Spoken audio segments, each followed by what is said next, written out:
Good evening, everyone, and welcome again to another edition of the Shooters Lounge podcast. I'm your host, Matt, at PostUp323.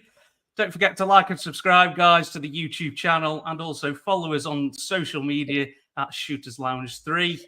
We've got a packed show tonight, guys, and what better two guests I could have on? We've got big three on tonight. First, we have probably the busiest man for the last couple of weeks. We have Jordan from the Cancun Holiday Services. Jordan, what's happening, bro? You're a busy man at the moment, dude. Man, my phone is so hot, I can't even pick it up right now because the amount of calls I'm getting. We're loving life down in Cancun. I've got to fly back to Massachusetts tonight for the selfie. Hey, man, business is great. Business is booming. Business is booming. I've been here all week, bro. The services are lovely here in Cancun, mate. That's why the shades are on, guys. But good to have you on as always, bro. Also, by at least definitely leaving you for the best, we've got Mr. Philosopher. What's happening, dude? How's it going? The sun is shining. See it? Sun is shining. Shades on. The Yucatan Peninsula is full of stardom. It's full of stardom. We are enjoying it. You know, I have a sincere interest in the Twin Cities. However, as my well-documented hatred for the son of Gloria, they are rightfully have booked the services of Jordan. We thank you so much. You know, they've treated us to the best deal possible. You know, we got here right after KD and those boys. You know, but you know, yeah, we just delayed the flight a little bit. Let the Phoenix flight land first, and then we came on right after. You know, but the sun is hot. You know, the sun is hot. Apparently, there are more stars down here than ever before. The chef was down here cooking. KD is here. You know, Jimmy B is here. You know, Braun and AD, we're here. You know. The beard, you know, we're all here. We're drinking pina colada water. you know, shade on, sun bright, and we're glad to be here. Round 2 is on and popping, and we're watching in front of the TV. Hey, Adam, I've got a question as well, bro, because I've got a hefty invoice here, right? A hefty invoice for health insurance. He owes me money, bro. Anthony, listen. To be very, very honest, Anthony Davis, he covered himself this season. That's okay. I am sure that health bill you have is much heavier for a certain Kawhi Leonard. I am very sure of that. I'm sure that health bill that you have is for the diarrhea services of the Westbrook Hardens and Paul Georges, Saul Georges. Like, I'm sure that the diarrhea from that basement team is heavy. The bill is heavy. Matt, you know, the toilet. Some news live on the podcast right now. Absolutely. The Clippers have not landed yet.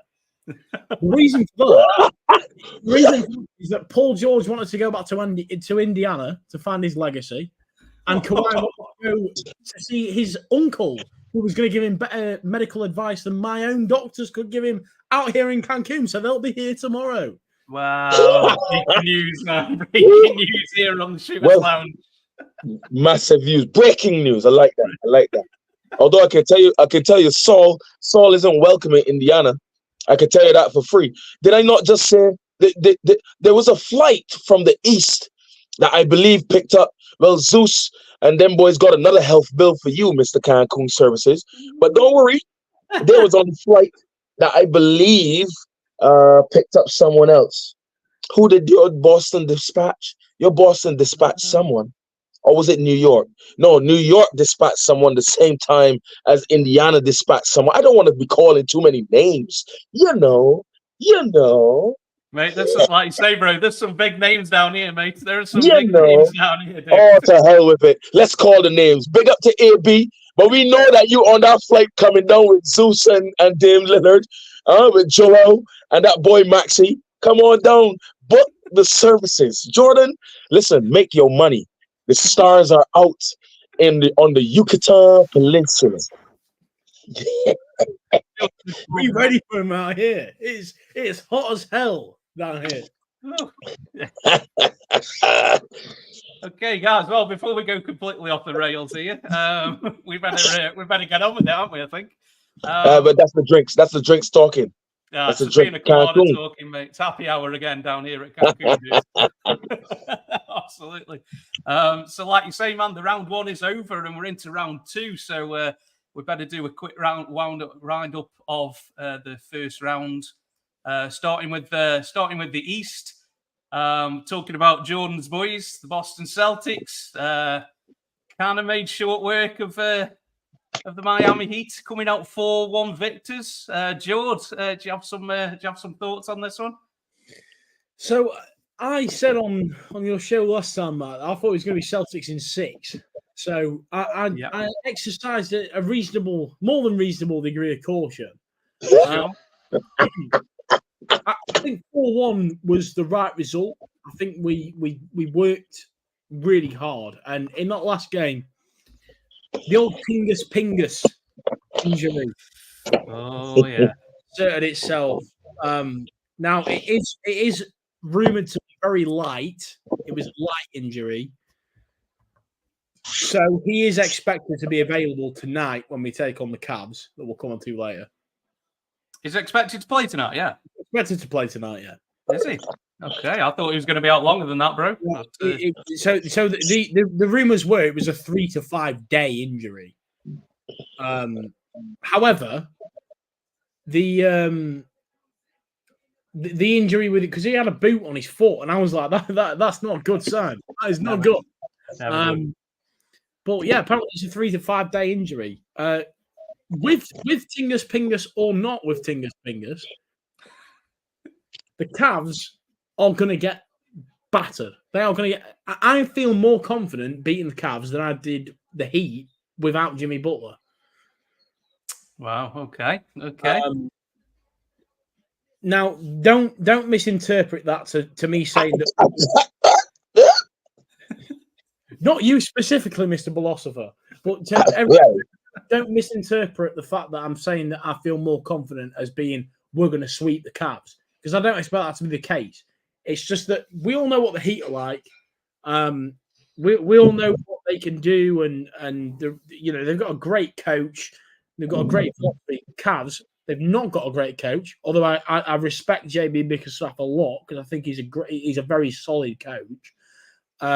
They've not got the same caliber of GM. They've not got that authority, that level of we know where we are. I think we should beat the Cavs pretty easily. I've got the Celtics in 5. If it goes to a game 6, am I going to be upset? No.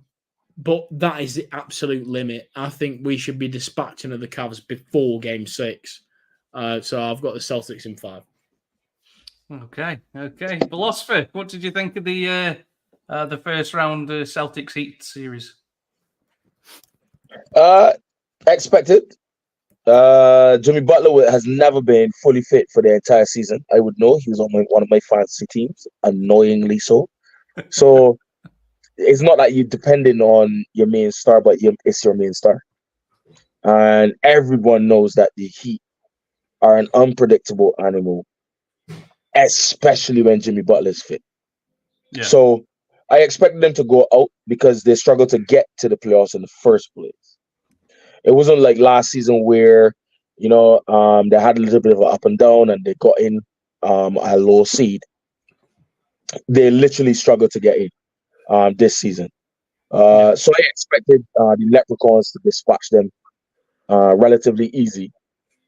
When they took that game off of them, though, I am holding Jordan to account because after game 1 in our forum, game 1, my kind, learned colleague, brother that supports them green nastiness, decided to put in our forum, no one is taking a game off of his team. And I will remind him every time someone does it that he said that. including this upcoming series, where I expect the Cavs to take 2 off of it, because the Cavs are unpredictably good. And one of the things that give the Celtics trouble is whenever a team brings the muscle in the paint. Even Jordan would admit that. And these Cavs have a habit of relishing the dirty work. They will relish the dirty work and grind it out. And that could make them dangerous for Boston.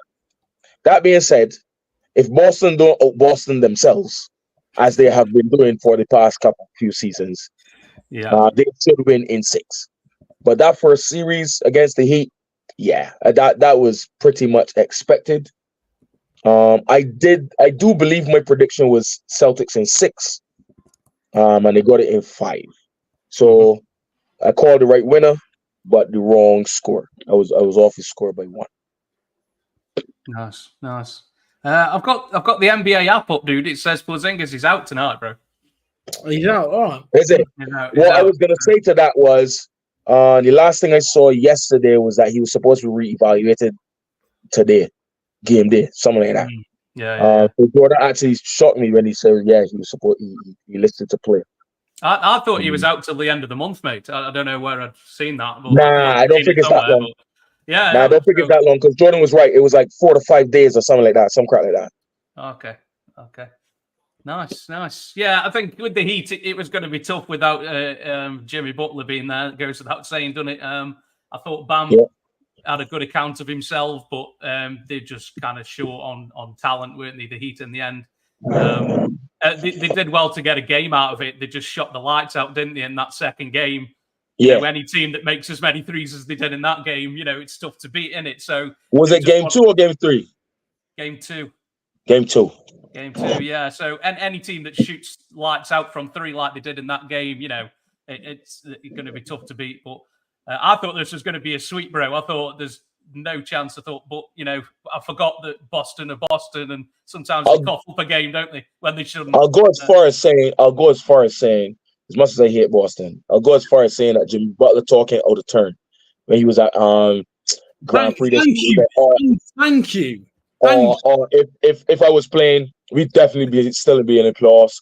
We definitely would be quiet, Jimmy B. Number 1, we do respect that the Heat are a different animal if you there and you fit. We respect that. Yeah. But you need to know that Boston's a different animal this season as well.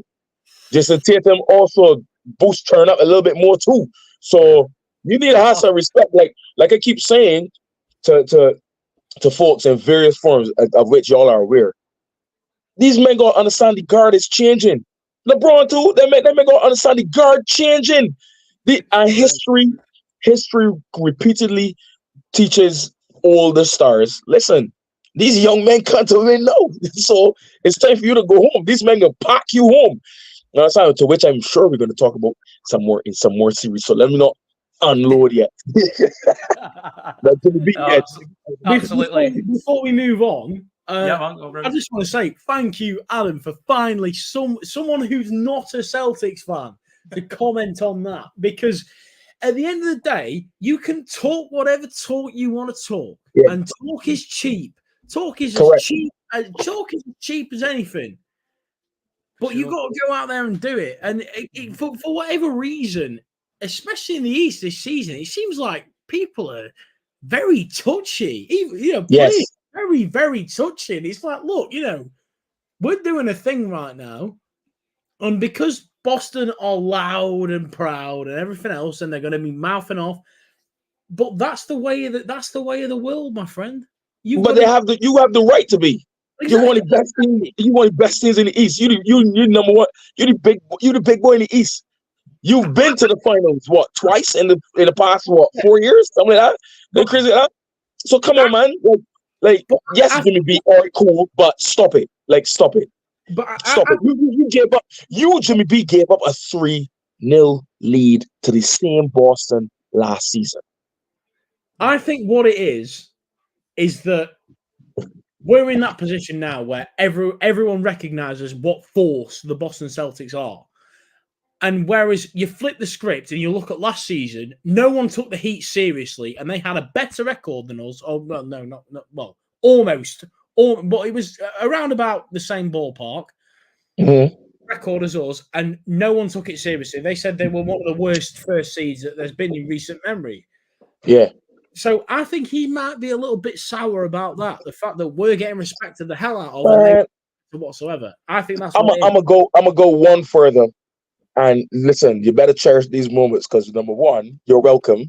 You're welcome. But cherish this one as well.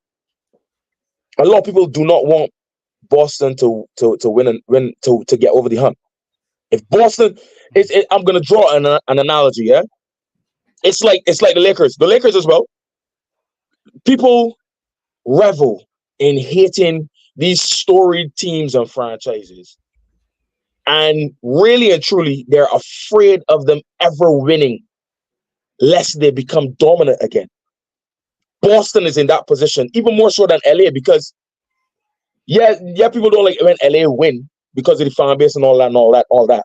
But LA's team isn't structured to dominate as Boston's is. Boston's team, if Boston gets over the hump, the reason why Boston is dangerous is because Boston's team, they're young. They're well structured. They got room that they could add pieces still. All that. So should they get over the hump? A lot of people feel like it's like Manchester United in football. If ever United get back good again, like a lot people do not want that to happen. You know what I mean? You could call another team Tiger Woods. If you can call a player, no one wants Tiger Woods to win or dominate again because it's a wrap. So if Boston let me just stop you right there. For any golf watchers watching, Alan doesn't watch golf. Every golf fan wants Tiger Woods to win every single major. I do. Come on now. I want Tiger Woods to win so bad, but I'm saying like the world. I talk about the haters in particular. Golf world, everyone wants Tiger to win every time he goes in. So that's a terrible comparison. I don't know if I agree, man. But all right, I'll raise my hands. I'll agree to disagree on that. Did you see what Pat Riley said yesterday about Jimmy Butler? He's right. He said, right. if you're not playing, mate, you better shut up, mate. Like, be quiet. Yeah, be quiet again. You weren't even playing, so talk is cheap, bro. Isn't it? You know what I mean? I heard what he said about Tyler Hero. Yeah, when he called him fragile. Why is no one picking up that is a direct, like straight to the gut, like gut punch? Oh yeah. But this is Pat Riley, and I'm sorry. When people get touches and say, "Oh, he out of touch," and you can't be talking to your players like, "Nah." Some of these players just get away with murder and talk all kind of foolishness, and then get people to back them with garbage. I'm sorry, Pat Riley was spot on. It reminded me of when LeBron and them lost to Dallas, and they were undermining same way how they did Darvin Ham, just try and get rid of Spoelstra. And Pat Riley was like, "Hey, you paid to play. Eric Spoelstra is my coach. Carry on so playing. You play." Hey, Pat was spot on. Shut up, Jimmy. You ain't play. If you ain't play, shut your mouth. Yeah, no, absolutely. That's true, mate. That's true. So yeah, we'll move on to the next one. We'll kind of take a bit of a curveball here, and we'll go with the Cleveland and Orlando. This one went on Game 7. This was it all went to home court. Home court won out in the end. So every home team won every game in this series. The emergence, Piggy Bank getting his first taste of the playoffs, and I think he showed that he belonged, guys, didn't he? Played well. What do you think of your guy Piggy Bank in this one? Man, my guy Piggy Bank. Listen, I'm a drop a hot take number 1 for the night. I'm looking forward to a future, a very, very near future, with my two guys in the NBA Finals, Ant-Man and Piggy Bank. I'm sure we'll be covering Ant-Man later, guy. Hey, very, very, very, very soon. Piggy Bank showed what a lot of people say, man, he needs to develop his jumper a little bit more and what's not. Brother, this is his second year, and if he look like that, When he developed that jumper, mind out. You get me? Mind out. Because, like, you can look forward to battles between that Magic team and Jordan Celtics, for argument's sake, and so on and so forth. The likes of Zeus and Dame Lillard go and watch the back. The likes of Joel, always injured, Embiid and Tyrese Maxey, who I've said Philadelphia need to put the franchise tag on. They need to watch out. You know, so like I called the score. If you remember, Matt, I called this score, but for the Magic.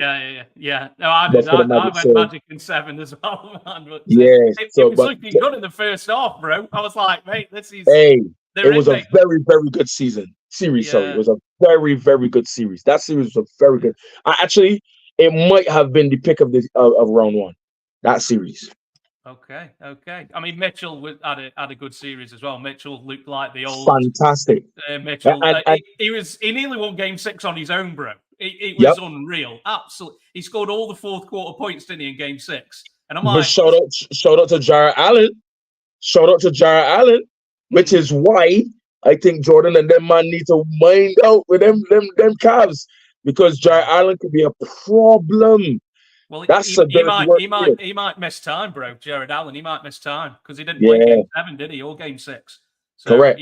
That might be a big loss, bro. Like you say, I think that could be big for Cleveland going forward, man. George, you're what are your thoughts, man? You're on mute, bro. So yeah, the great KP. So Kristaps Porzingis, who has been the X factor for us this season, is missing, but so is Jarrett Allen. So to me, this is like perfect timing. This is the one part of the season that if he misses in the playoffs and the opposing team's star center is also missing, it's back to even. All of a sudden, it's like, all right, yeah, you rest up, KP. You give yourself an extra game. The case in point to me is Donovan Mitchell, because I'm looking at his so something that I've gone into this playoff series, this playoff era. No, era is not the right season.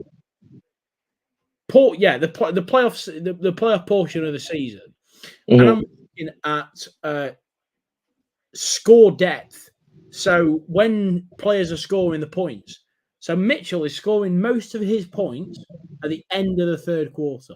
Now, I am someone who I've told you both, and I've told everyone else who's been on our podcast, I hate overanalyzed analytics. I hate people who delve into analytics and look for things that aren't there. However, you look at Donovan Mitchell at halftime, he's putting up scores of 9, 10, 14, 12, really shit. If someone can burst the brakes off the Cavs early on, no one's answering, because Garland has been atrocious. And I mean that as well. I mean atrocious. I don't. I'm not making caveats later on. He has been tremendously underwhelming. Yeah. I expected more from him, especially considering since before the Mitchell trade, we thought Garland was going to be the flag bearer of this Cavs team. Yeah, they kept Garland and shipped off Sexton because they said that Garland was the better of the two. And look at what Sexton's doing in Utah. I'm not getting whether that's the case. But at the same time, I think that if Cleveland have got any chance in the whole, like in going all the way, let's be honest, it's very unlikely. But regardless, they need Mitchell to put those consistent numbers up, and that has been the issue. It's been, and if you can catch, basically the way I look at the Cavs, and it's like I said, I put in our little chat last night, they were getting blown out by the Magic early on. Yeah. And the only reason the Magic didn't carry that home is because they didn't have the experience to manage the game. If they managed the game, they would have coasted clear. But they didn't have that. And all of a sudden they've caught back up. they are slow starters. The Cavaliers are slow starters. If you can get a team that can, and right. Sorry, Matt, to ruin your segment later on. It's going to be us. We are going to be the team because we are a fast starting team. Yeah, We're a fast starting team. We get out of the blocks. We don't give it a minute. We're straight out there. 3-3-3-3-3. We are bang up the other end of the court, hammer down, straight in Jarrett Allen's face if he even started. But it is that rapid. It's that rapid play that we're used to. We are used to the rapid offense, and that is what is going to happen. And the Cavs being slow starters, this is an awful matchup for the Cavs. I mean, it's already difficult enough going against the first seed. But I think in this series, going off the back of what I've said, this is an awful matchup because we're a rapid starting team and not quick, rapid as if we are straight out of the box, go, go, go. And I don't think they have got any idea what is about to hit them. And they need to quick off the back. They need to learn quick how to get rigid, how to set the defense, because it is not happening until halfway through the second quarter. In fairness, you're also a cold third quarter team. Boston is a typically cold third quarter team. So if the Cavs, again, I am definitely with you on the over analytics. Not a fan, but you can't ignore stats. So if we're talking matchups, the Cavs might pose that problem if you don't keep that momentum up out the gate after halftime. You see what I'm saying? But if we recall what you did to Milwaukee this season, I think you did it to, well, you've been doing it to Philly. Sorry, AB, again. If you did what you did to, and I'm talking about playoff teams, you did it to the Knicks, I believe, as well. If I think of anybody from the West, you had a couple blowouts this season where you're absolutely like win by like 40. I hate the NBA for it now because it's like it's evident of what the game is now and the lack of high intensity, true high intensity defense, constant high intensity defense. But if you could execute that twice or three times this series, Cleveland is serious trouble. Serious trouble. Yeah. But if you slip wrong this Cavs team, we can't mind out, because the magic slipped. And like you said, they don't have nowhere near the experience that Boston has. And in the end, it cost them. But you know, don't slip wrong this Cavs team. Yeah, absolutely. Yeah, I mean, it could have so easily been Orlando in this second round, couldn't it? With it all Piggy Bank needed was somebody else to kind of carry the someone else with him. Just needed someone else. Wagner was struggling, wasn't he? Suggs wasn't in Game 7, wasn't quite doing it. George, problems there? Before you move on, I got completely sidetracked by my beloved Celts. The one thing I will say is that I have said numerous times on the previous podcast that we did and on this one that Jamal Mosley is a coach that I have got a lot of time for. I think he is a fantastic young coach. Agreed. And what he is doing out there in Orlando and every single season, I hope they get better next season, because yes, they got Banchero, but Banchero, they've got nothing, and he is creating what they are doing. And I'm looking at that, and I'm thinking, I call this day dot. From day dot, I said, this man is going to be a good coach, and he's a consistent coach, and they are consistently getting better. And I'm looking at it, and I'm thinking, that's my guy. That is my guy. Wait. Can I have my flowers, please? Go for it. Can I have my flowers, please? Did I not say it? I would like to pass the big old fat roll of tulips and yellow, Thank you, please. everything, and anything that Adam wants. Thank you. Straight down to Mr. Philosopher, because we both called it at the same time. The Magic, the same thing. the Magic need. We said 3 years ago, before Piggy Bank, that the Magic could do with one piece, maybe two. Then they drafted Piggy Bank. We both said, listen, if they could get some experience, this, and then they had that horrible season where we analyzing each game. We were like, listen, yes, they have a lot of losses, but look at the manner of those losses. All of them close, you know what I mean? Not closing out games, stuff like that. Then comes this season, and everybody like, oh, well, the Magic surprised everybody to be there. Nah, if the Magic can bag, okay, watch this. If the Magic could bag someone like a Jimmy Butler, yeah, or I dare say, shit the bed or not, a Paul George, yeah, who is that kind of experienced person at leading the franchise, and so to pair next to a Piggy Bank and that little young core of players that have a Wagner, but like I don't want to cut you off in the middle. No, go for it. I actually think Paul George with a Magic call right now would be amazing. That would be super. That would be an amazing mix. That would be fantastic. Super. And because he complements everything the Magic are doing right now. He would fit seamlessly in there at the 3 or the 2. He would be fantastic for that Magic team right now. And he would lead the defensive end of the court. Absolutely.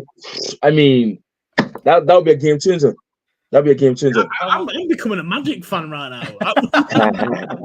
I think Orlando have got 40 million in cap space going into the summer, bro. So, like you say, getting that second guy is probably high on the list, guys, isn't it? But we're going to have to move on, unfortunately, guys. You know, because we're in half an hour and we've only done 3 series, so we're going to be here all night else. But yeah, so obviously with those two winning for that and going into the second round, obviously we've got Cavs and Boston. So, George, did you say 4-1 Boston? Yeah, 4-1. 4-1. Philosopher, did you give a score out for this one? Leprechauns in 6. Boston in 6. I've also got Boston in 6. I think it would probably be 4-1, but Boston being Boston, they'll just it's round 2, man. It's the playoffs. It's the playoffs. Matt, as you're saying, we'll probably drop a game. Yeah, 4-1, exactly. We'll probably cock up and drop I think Mitchell will give him a game. Mitchell will win a game, and then if I'm Boston, mate, I'm daring somebody else to beat us other than Mitchell. If I'm Boston, I'm daring somebody else to shoot it. The thing is, Donovan Mitchell, Boston will set Giroux behind Spider, and Spider will have his work. They will not like somebody else besides Spider gonna have to beat the Boston Celtics. Yeah. That's what I'm saying. We'll have to at least garnish attention. But let me not stick up too much on that. Still, Boston is 6. Nice. Yeah. No, absolutely. So the next one from the first round was the 2C New York Knicks and the Philadelphia 76ers. The Knicks coming out winners 4-2. Personally, mate, for me, this was my favorite series of the first round. I thought these games were completely compelling. Every game seemed like it was, nail biter. I mean, not good for if you're a fan of either team, but I just really enjoyed the whole occasion. And like we said on the last pod, Philosopher, there ain't nothing like playoff nights at the Garden, bro. Them crowds were like absolutely up for it, weren't they? And Brunson delivered on most occasions. He kind of struggled a bit first couple of games, but then he kind of found his stride later on. Maxey for Philly, I think he kind of stated his claim that he's going to be a star without a doubt. The game 5 heroics in overtime. They were down late on in that fourth quarter, and he just took the game over. And there's very few people who can do that these days. The help, including his teammate. His teammate. Well, I mean, Embiid. This is just the Joel Embiid experience, guys, isn't it? Regular season flat track bully. Huh? Waste of space. It was a crazy series for Embiid, mate. Like it was like the things he was saying, we're definitely going to win. He's blaming the refs.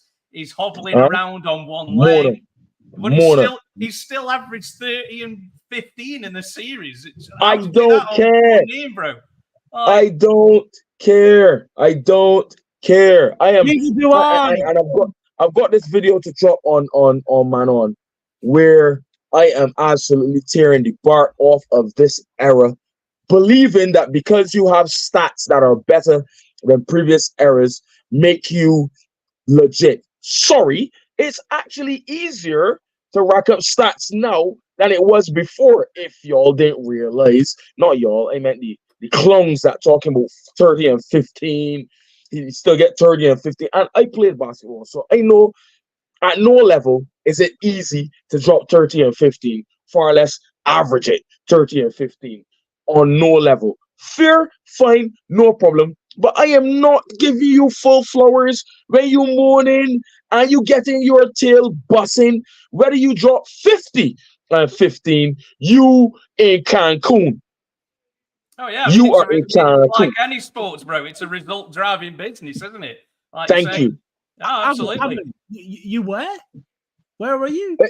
You was on that Jordan booking. You was on that Jordan booking from Leeds. Cancun Holiday Services, guys. Give Jordan a call, bro. Yeah. Your agent had Jordan on the phone in game 5, far less game 6. Game 5. Yeah. Jordan's on the phone all the way in Leeds, preparing your 5-star hotel on the Yucatan Peninsula, Joel Embiid. Meanwhile, Maxey is balling out. Unreal, Maxey is giving Philadelphia that reminiscent Allen Iverson vibes. Yeah. In the Garden, by the way. In the Garden. Maxey doing his thing, and you mourning. That game 5 performance by Maxey was incredible, mate. He super took over the game. Super. I got because internet world, my shooters lounge world. I'm using my mobile tonight, so all of my notes are in my notebook. You know, so I can't call those stats that I had to reel off from Tyrese Maxey. But I also want y'all to take some time to look at Tyrese Maxey's efficiency level. His efficiency rate is phenomenal. Phenomenal. That boy is future. Someone even brought it up in the forum I'm in. Does Tyrese Maxey have a chance at being the face of the league? I think he's way behind a number of faces, a number of players for that, you know. But he's gonna stake some claim because Philadelphia, that blue collar city, that like that type of we in for the grind. You listen, Joel Embiid, yeah, they love you because you know you're a superstar. Your first MVP since AI and all that, but you have not delivered, brother. Yeah, you always injured. I don't want to hear it. I don't want to hear it. Oh, the league forced you to play. Nobody enforced you to play. If you didn't want to play as much games, you could have sit down. But what happened is you wanted another MVP. You want us to believe that you didn't want another MVP, but you wanted another MVP and strained the injury and then had to sit down. And now you blaming said same injury and the league and all that. No, I can't take these non-accountability players. I wasn't even supposed to have my rant on this series, guys. But this man sickening. I'm so glad New York beat the brakes off of these. I'm sorry it wasn't in 5. I'm sorry it was not in 5. Talking about them should have been a higher seed. No, you're crap. Tobias Harris is a ghost. He shows up today, but not for the next 2 weeks. Maxey balling out of control. Buddy Hield, ain't nobody seen him since Sacramento. Mate, come on, man. I don't know where Embiid was, bro. And all them other guys as well, man. Harris, Phil Reed coming off of the bench and doing better work in the post, better garbage work in the post than the superstar Embiid. No, man, put on your suntan and get ready for Paris games, because if you play that nonsense from my USA Avenger team, we live close to France. I'll come find you. I will come and find you, Joel Embiid. Don't come on my US team without mourning foolishness because he was nonsense. I don't care about 30 and 15 when it meant nothing. Check the efficiency rate of Tyrese Maxey. Compare it to Joel Embiid in the third and fourth quarter of every single game in that series. I'm done. Wow. George, anything to add? George, are you there, bro? Oh, he's loving it. Oh, he's just marbling in the rant. My learned colleague, Mr. Philosopher Adam, let's go! Finally, Yes, sir. He's going to give Joel Embiid the scathing review that he deserves. Finally, someone is going to actually get in there and say it. And you know what? What a time to be alive. This is amazing. This is great. I have said this for ages and ages and ages. And last night, did you? I'm not sure if you two are aware that there's a conspiracy. You'll have to consult AB because I don't know what he is aware about this, but there is a conspiracy theory amongst the 76ers fans that the Knicks are fixing the playoffs. Right. Come on, man. That was formed beforehand, and then Joel Embiid, after a series of foul calls that were made for the Knicks last night, Joel Embiid put on Twitter, "lol," and people have interpreted that as backing up that claim that he is saying it's about the flopping. Now, I've got one thing and one thing. This is going to be a very brief conversation. The only man on planet Earth who cannot ever say anything about flops is Joel. That is true. I will take. And that's a world. That's a world that has LeBron in it. That's a world that has James Harden in it. That's a world. Anyway, keep going. But Adam, you know what? James Harden wouldn't do that. He wouldn't tweet and say something because he's too busy in the strip club. Joel Embiid, he's watching that game. He's sat there getting salty and angry. Bro, big brother, if you want to fix it, the Knicks, the Knicks of all people.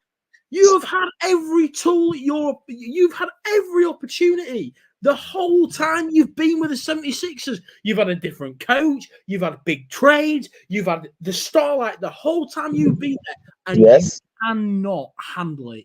You can't. So it's at this point that I take a step back and let everyone argue with themselves about, oh, he's an MVP and stuff. And I look at that and I say, I told you at the time he wasn't an MVP and he should never have won that award. And now, all of a sudden, I am vilified 10 times over because that is not an MVP. That is not how an MVP behaves. That is not the way an MVP behaves in the playoffs.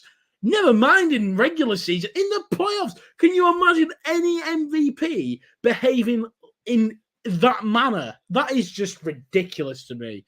It smacks of a 16 or a 17-year-old who's gone to a few games, gone and seen his 76ers play, and then got carried away in all the chanting and the shouting. And stuff. I'm now going to get my Twitter fingers out and I'm going to say something. That is what Joel Embiid smacks of.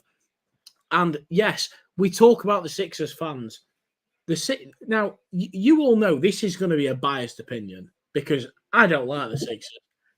If anyone's never seen this podcast before, I'm a Celtics man. I hate the Sixers. I don't care for them. But one thing I will say, they're a very passionate fan base. However, 100%. 100%. Passion doesn't equate to intelligence or knowledge or knowing anything about the situation. So, yes, you might be passionate about the Sixers, but that doesn't mean that you have any idea what it takes to win the whole shebang because you don't have a clue. You are a historic team that used to win things and forgot how to win sometime in the 70s, and you've never got that back. So, 80s. So all right. 85, 84, 85? Yeah. Since the 80s. That's 30. That is 38 years ago, or 39 years. Basically, we're coming up to 40 years ago. So before you start mouthing off to any other franchise or anyone else's fan, including the Knicks, and this is the one and only time that I will put my head on the line for the Knicks, before you start taking the piss out of them like you have done for years and years and years, and now you have two modes. It is either have a go at the other team because they beat you and they've embarrassed you, akin to the Hawks, when Ben Simmons had his meltdown.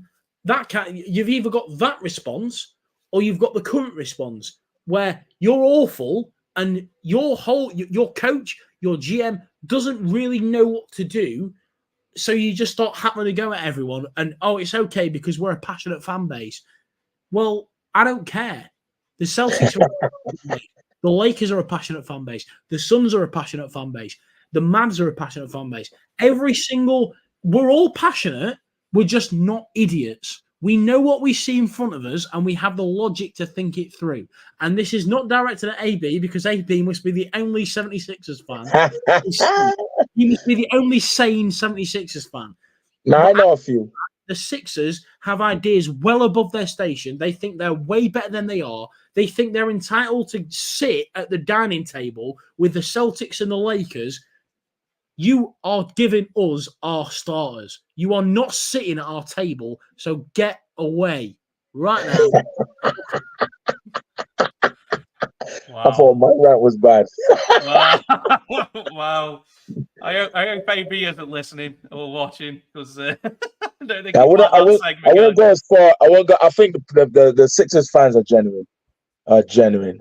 That whoever came up with that Knicks fixing games things is an idiot, stupid.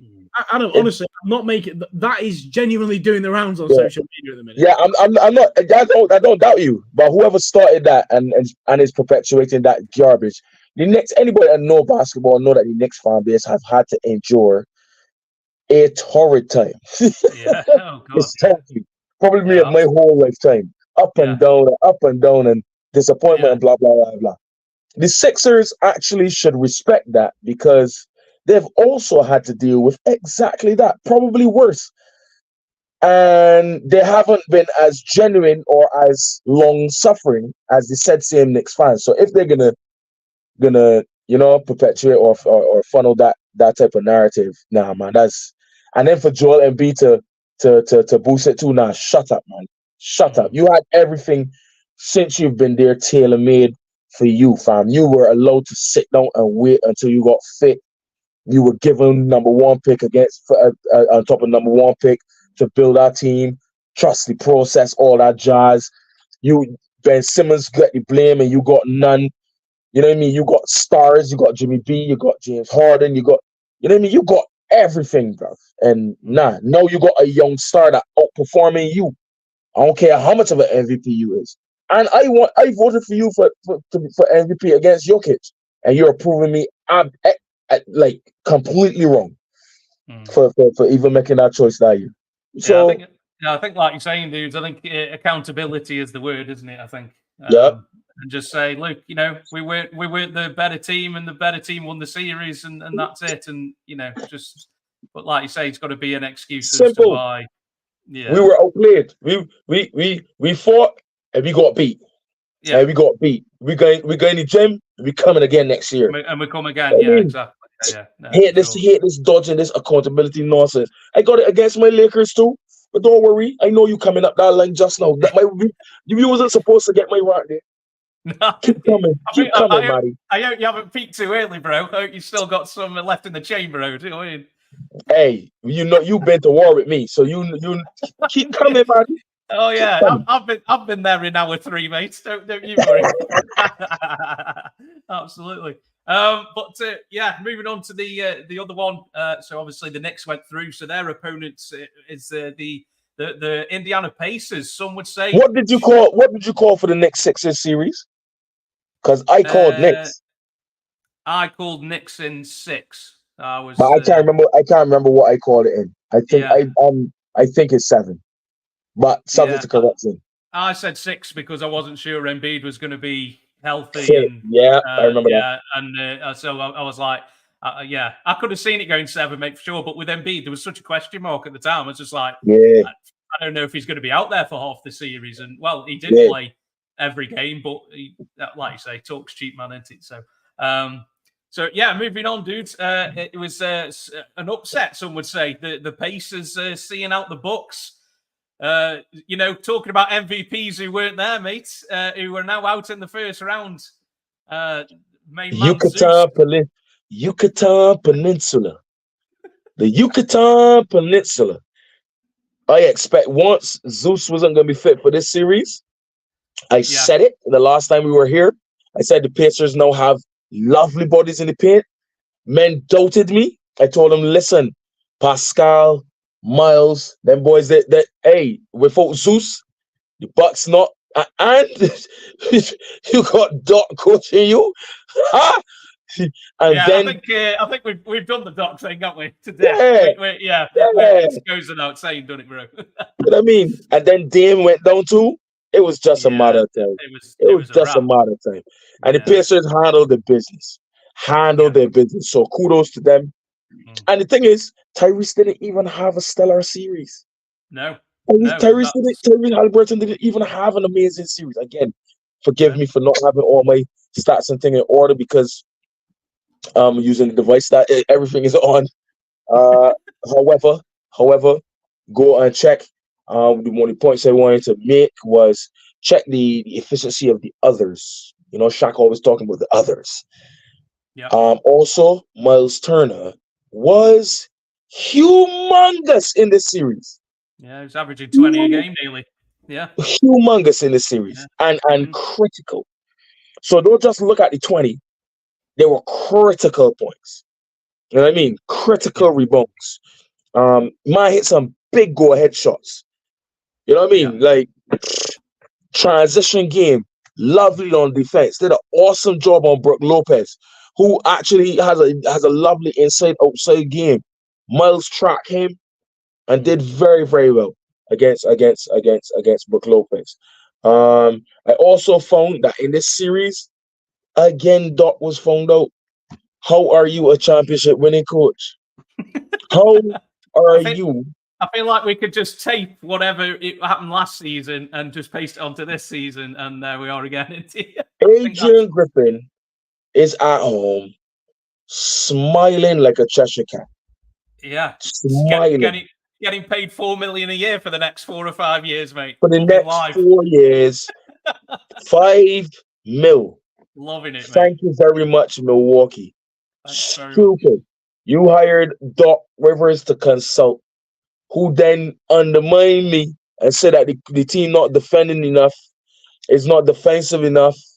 The team that is 30-13 ain't defensive enough, and that won't win you a chip. Yep. You then come in and have I think the record was barely 500. I think they were, about 500, bro. On the dot. Yeah. You know? Yeah. Quick so you had 14, 15, 16 losses. Yeah. You know?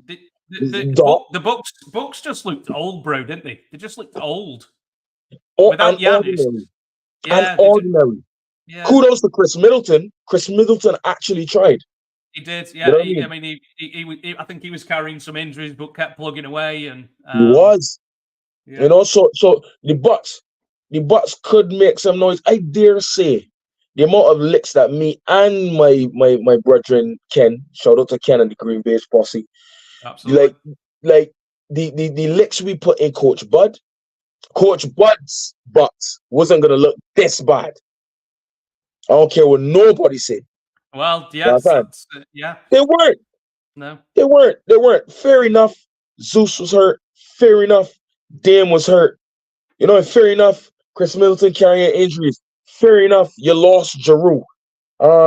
You had a dog in Pat Bev. You got a dog in Pat Bev. You know, you got a dog in Bobby Portis, who I think is 6th man of the year. You know? So like I don't know when are people going to stop giving these nonsense coaches jobs. Stop giving these man jobs. This man is a serial failure. Yeah. But you know First what, round though? exit. Doc's going to have the excuse, all right, I didn't have the whole team for the whole year. So I need next year to have a full team and have training camp. You can see it coming, bro. That's again, the excuses are coming. They're going to be there. Oh, didn't have Giannis. Didn't have, you can hear it, though, can't you? You can hear it now. Of course I can hear it. And this is what I will tell Austin Doc Rivers. This is what I will tell him, Austin Rivers Sr. This is what I will tell him. I will tell him you took over a 30-13 team at the number 2 seed in the East. And you barely scrambled to 3rd because the same Pacers fell off. The same Magic fell off. That's why you got 3rd. Fairly fell off, you know. Yeah, let me be real, Doc. Let's be real, Doc. You first round exit. You first round exited with a T-Mac led Magic, MVP level T-Mac led Magic after leading that series 2-1 or 3-1 or whatever the blinking the hell it was, subject to correction. So feel free to correct the philosopher, anybody out there in the radio, in the radio world, in the podcast world. Come on, Doc. The only time you won, you had 3 legit borderline 4 with Rajon Rondo. The only time you won is when you had that squad, the first year. And then the next year, the very next year, you let a young pipsqueak called LeBron James beat the brakes off of you. And then the next year, you go back to the finals and talk about storied finals against LA, and we should have beat you in 6. We should have beat you in 6, but we went to 7, and we murdered you. Big up to Ron Artest, and rest in peace, Bean Bryant. Doc, you are a serial fit. You then left and went to the basement dwelling Clippers and could not get them past the second round with a top squad, Lob City. Ain't nobody forget you, Doc. You are a serial loser. That's what you are. You then get and went to Philadelphia, talking about you can lead. You can lead Joel. You can show the world. Everybody remember that? Joel said, "Trust the process, but the process is here to be completed." I remember you, Doc, and your horsey voice. Take some aspirin and Panadol and drink some Buckley's this off season for that damn voice and stop talking. You are a serial loser, Austin Rivers Sr. You need to come out to Milwaukee.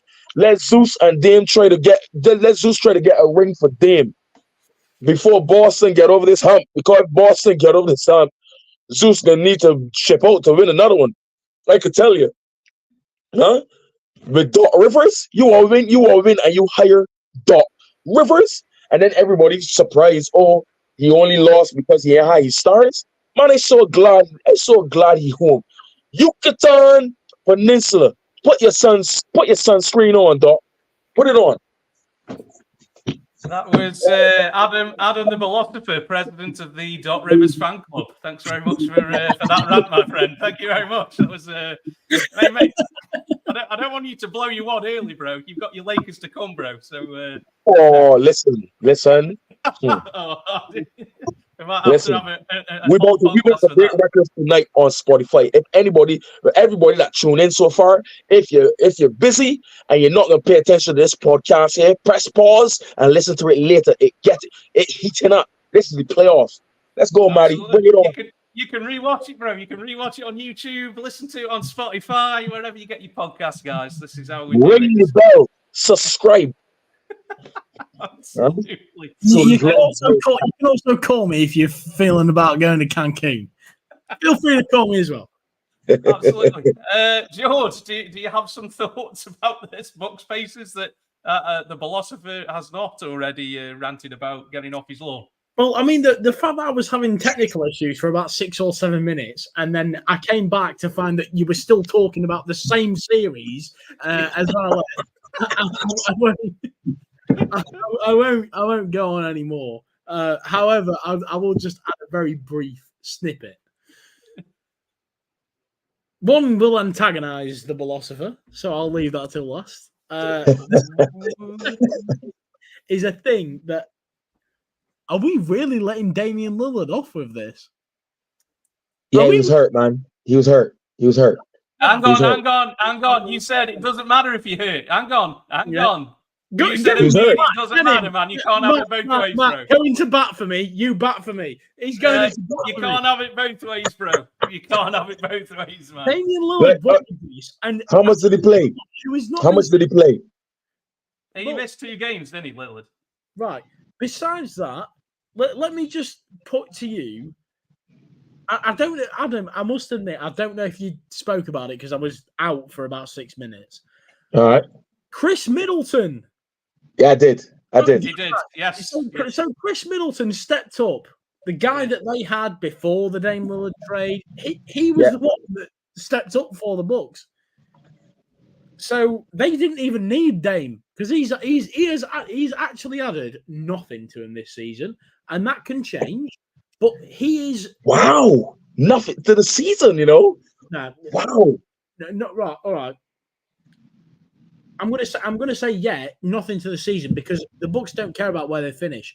They care about the postseason. So off the back of that, no, he didn't add anything to the season. Okay, all right. And you're relying on the same guy that you've had for years and years and years before this trade to go out there and go and do the business. So nothing's changed. All right. Dame wanted this. He wanted to jump over everyone to put himself in the best position. You are now in a championship winning position, my friend. Yes, I appreciate Giannis is injured. But how silly are you going to look if the Knicks go and wipe the floor with the Pacers? You are going to look like an absolute You're going to look like this. You're going to look like you talk the talk, but you cannot walk the walk. That is how you're going to look. So if you're Damian Lillard in this position, you are praying. You are praying that the Pacers go and usurp the Knicks. But that's not going to happen. The Knicks are going to go on and win that series. Yeah? You've got no idea. You have got no... What are you going to say? Because you've been set up with a much better roster. Yes, Giannis was injured for the playoffs, but even so, you've got you're really you as a star player, as a member of the NBA 75. You are letting second round bum Chris Middleton overshadow you. Are you really gonna take that? No, I got no rebuttal to that, boy. But what? Yeah, you are, because you just let it happen. And you talked about this for years and years and years. Get me out of Portland. I will show you what I can do. You can't even get out of the first round against it. The very first time in years that the Pacers have had a chance.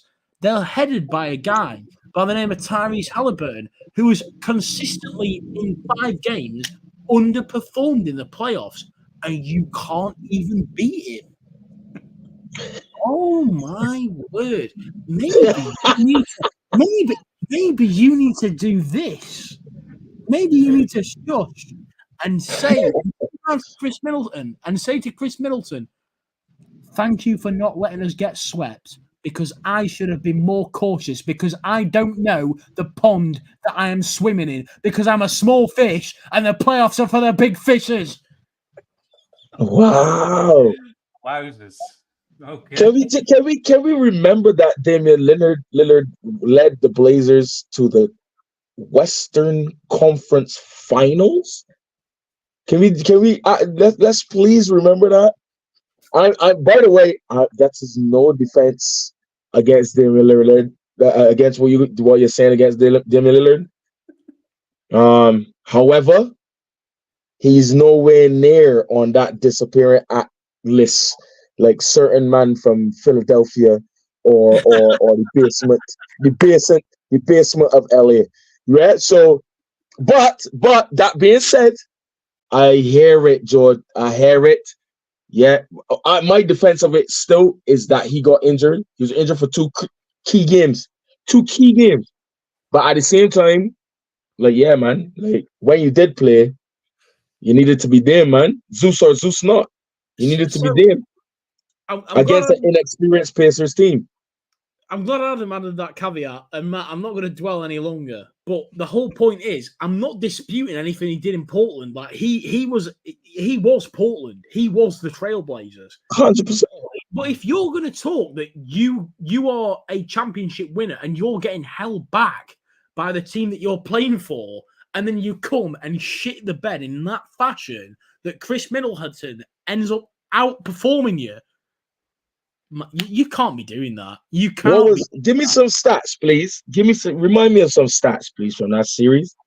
Well, all I know from the top of my head is that Chris Middleton scored more points than Damian Lillard. And when I say more, average, considerably more. Not like 2 or 3 points more. He was like 10, 12 points more.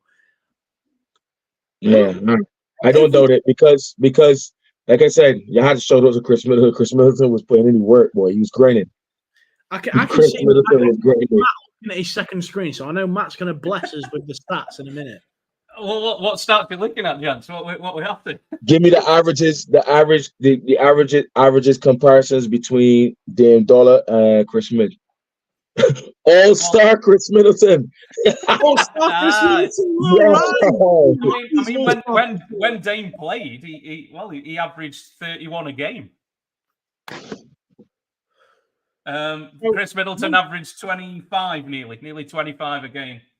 But again, this is where Jordan is gonna lash me because I murdered Embiid for being a stat bully and still not being effective.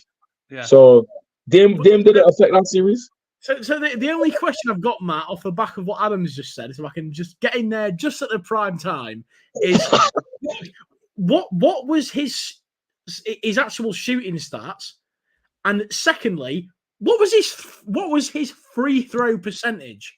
Those are 2 questions I need to ask, because if he shot like 15 free throws, that's all I need to know. Yeah, I don't want to hear it. If it's anything over 10 free throws or averaging, don't want to hear it. That's why I don't want to hear Embiid. Don't want to hear it. You're averaging 12 free throws a game. Don't tell me nothing about you big and everybody gonna follow you. Shut up.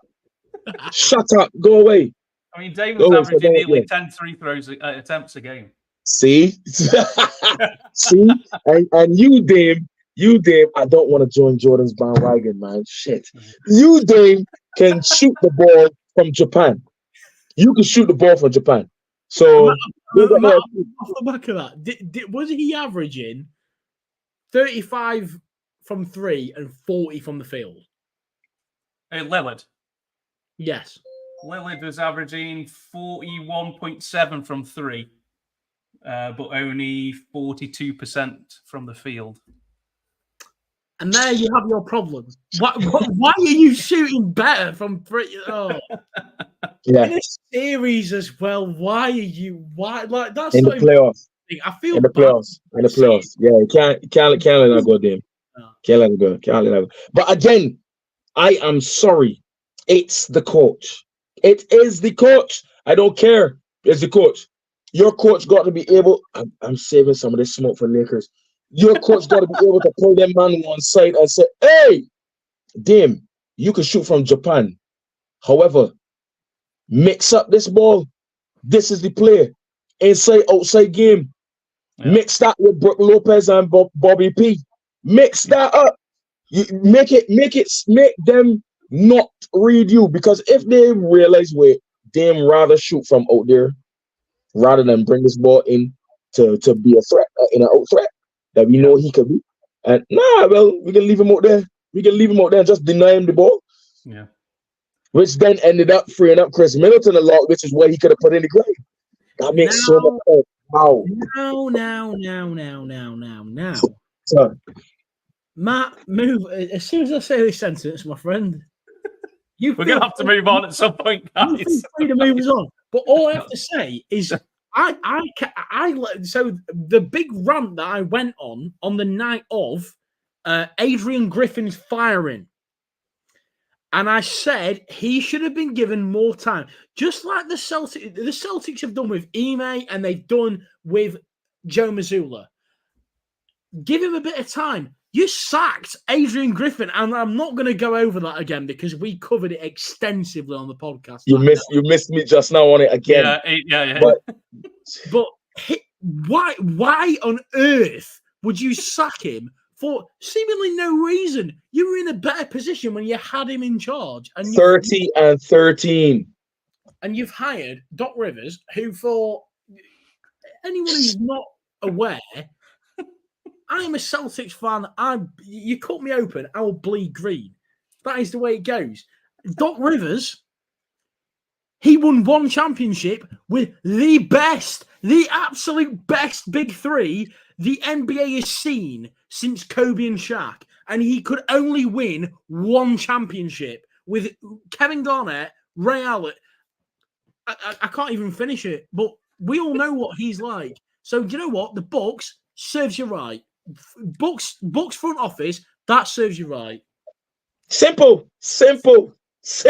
Well said. I cannot agree more. Like you know you're in trouble when you got a Lakers and a Celtics fan agreeing. You know you're in trouble. You know you're in trouble.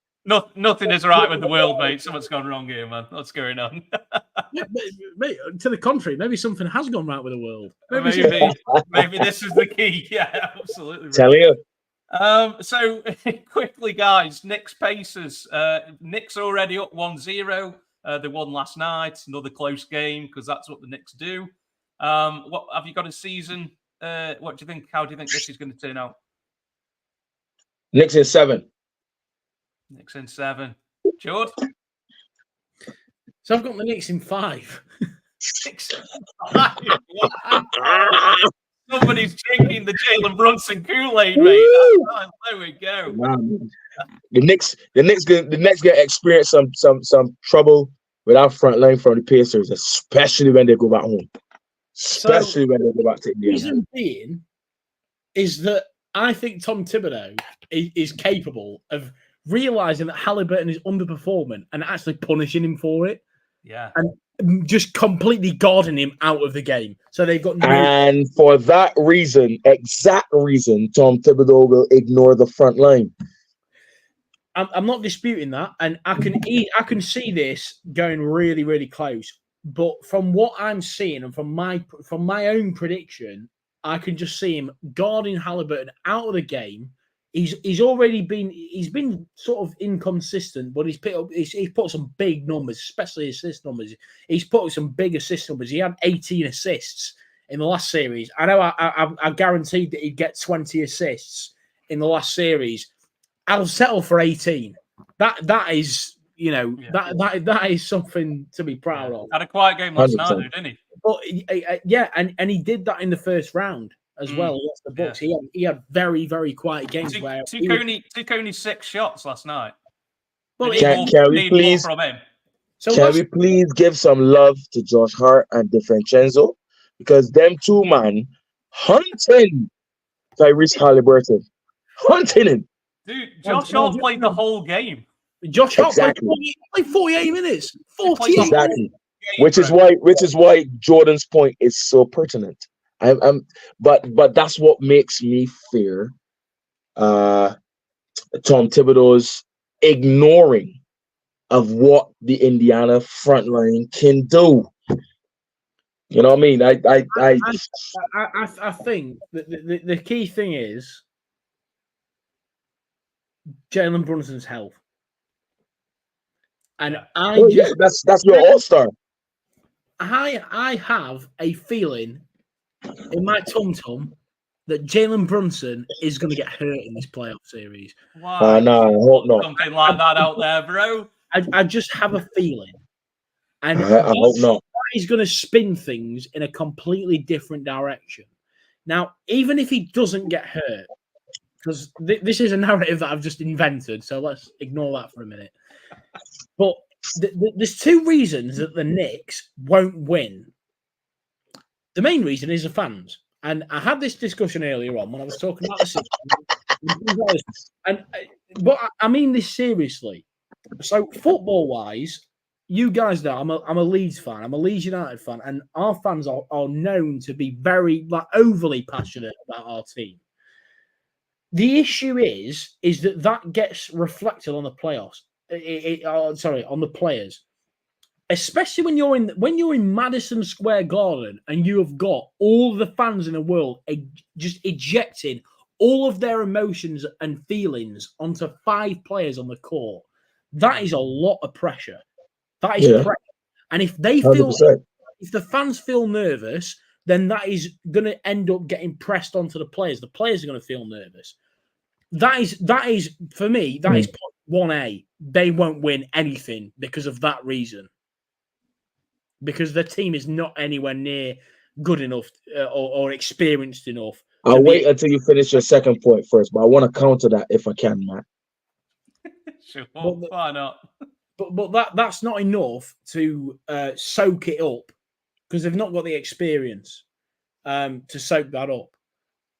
Now, the other reason is that they are relying on one player who is having a hell of a season. Phenomenal. And I can still remember when we did the old draft show back on the end of the bench show when we did and no one took Jalen Brunson. Well, that was what, 2 seasons ago? Yeah, 2 seasons nobody ago. wanted to touch him. You take him. No, I'll take it. No, you have him. Nobody wanted him, bro. And nobody wanted to take Jalen Brunson. No. Now, he has made us goals. However, he is a borderline all-star player. I don't care what anybody tells me. I don't care. I will listen, but I don't care. He's not a perennial all-star player. Adam, put your shades back on. He's not a perennial all-star player. Wow. He's not perennial. That's only because it was his first year this year. It's his first year this year. That will be the only year. And next year, we're going to see a sudden decline in what he's doing. Wow. Hot take that. Hot take that. I need to bookmark these minutes. Hang on. Let me just write that down, what minute it is. Matt, feel free to record this. Keep your receipts. That's going on social later. I am one thing I will say is I'm not saying he's going to drop off a cliff and start averaging 15 next season because I don't believe that. But it is going to be a sharp decline on what he's averaged this season. The reason how less sharp than that can you get? I'd shave. What's the average? Matt, what you've got the supercomputer? 28, 29. I think he was 28, 29 this year. Something like that. Well, if he's averaging 30, I would shave 8 points off that. I'd say 22 max. And that still doesn't make him all. Sorry? He averaged 35 in the Sixers series. Bloody hell. Bloody hell. No, I know he did, because when I was looking for the bracket last night, I saw what the bracket was. But I'm just saying that's not an all-star. Well, yeah, that is. But I'm predicting that 22 is going to be his average next season. That to me, 22 points as a point guard when you are the main player in the Knicks franchise is not all-star material. That's not all-star material. Especially at his size, is that what you're saying? 22 points. The fact that he plays for the Knicks elevates his credentials. Just the fact that he's playing for the Knicks. But if you're averaging 22, that's not enough. And unless you're confident you're directly contributing to a winning team and your team that you're playing for is in the top 3, that is not all-star material. Because I predict the Knicks to drop off significantly next season. So, because we've seen this before. Let's be real, we've seen this before. Give me an example. I'm waiting. When they were fourth, when Julius Randle was supposed to be the best thing since sliced bread, fell off a cliff the next season. The Knicks couldn't even get injured. That happened 2 years ago. Injured. But that happened. And he got injured. He didn't fall off. But he didn't fall off. You see, like my original point. You see, Now everything is right with the world again because I was going to say, Boston and it didn't LA last- and a it Lakers didn't fan. last long, guys. It didn't last long. Yeah, We're back to the everything is now normal. right with the world again. He got injured, Jordan. He got injured. Let me If finish. Julius Randle, you realize that Julius Randle, everyone was lamenting the fact that the Knicks have played so well this season and have not had their other all-star. Given talking about before this Julius Randle, before this season, because when Julius Randle won the most improved player, when he was the most improved player in the league, the next year they didn't even get into the playoffs. They he couldn't. was hurt. He was hurt. Not for the He whole was year. hurt. He wasn't here. He wasn't here for the whole year. And then, and to back that up even more, He got hurt. Julius Randle got hurt. Julius Randle got hurt before the All-Star weekend last season. The Knicks fell out of playoff contention completely and missed even the play-in.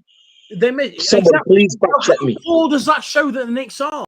If they can't even make the play-in But after February, that's the entire purpose of your valuable player on your team.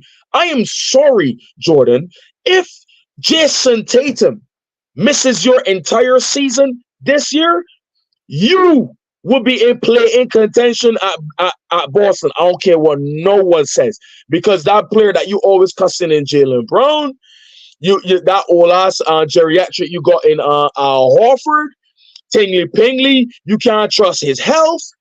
Giroux is not a perennial. That's what not a perennial all-star looks like. You can't say that about Jalen Brunson. Not when Jalen Brunson gave you a taste of what he could be his last season in Dallas, then moved to New York and no one believed in him, and then showed you, hey, this is who I am, and reminded everybody that, hey, y'all forget what I was in college.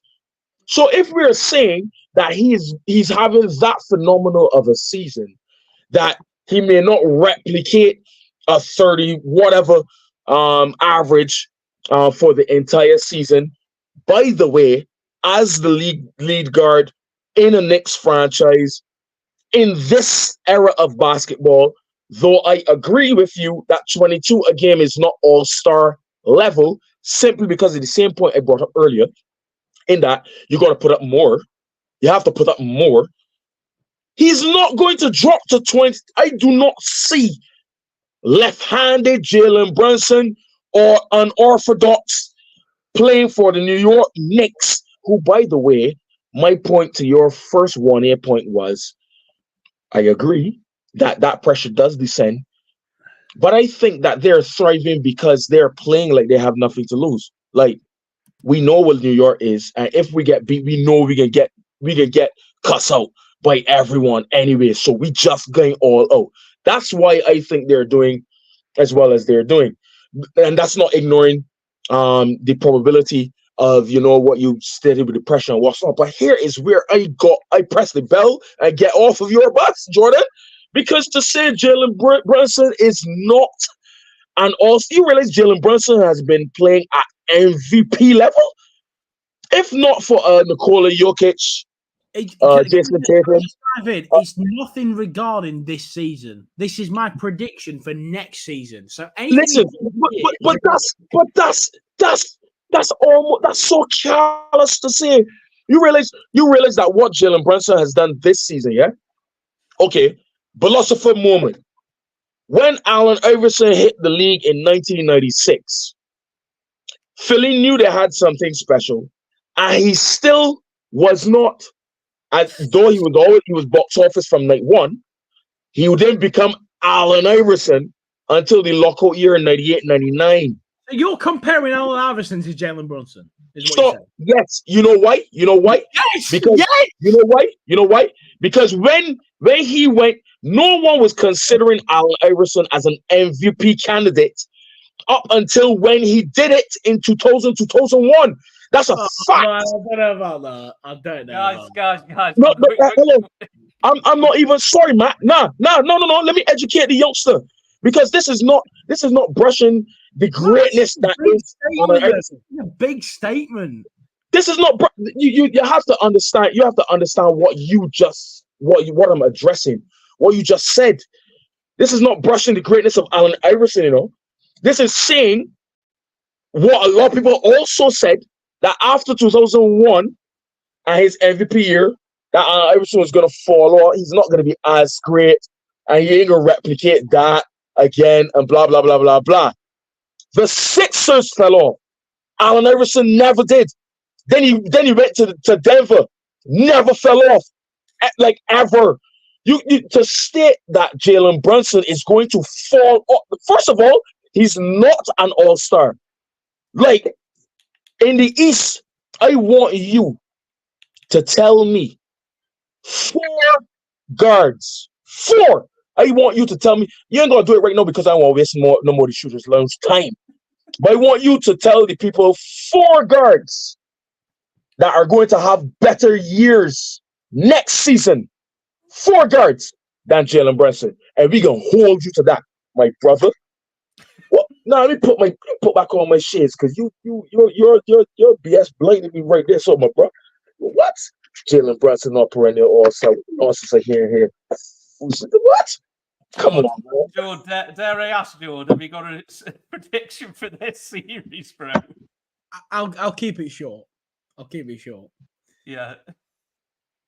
The whole point about perennial all-stars is nothing to do with having 4 or 5 better players in that position.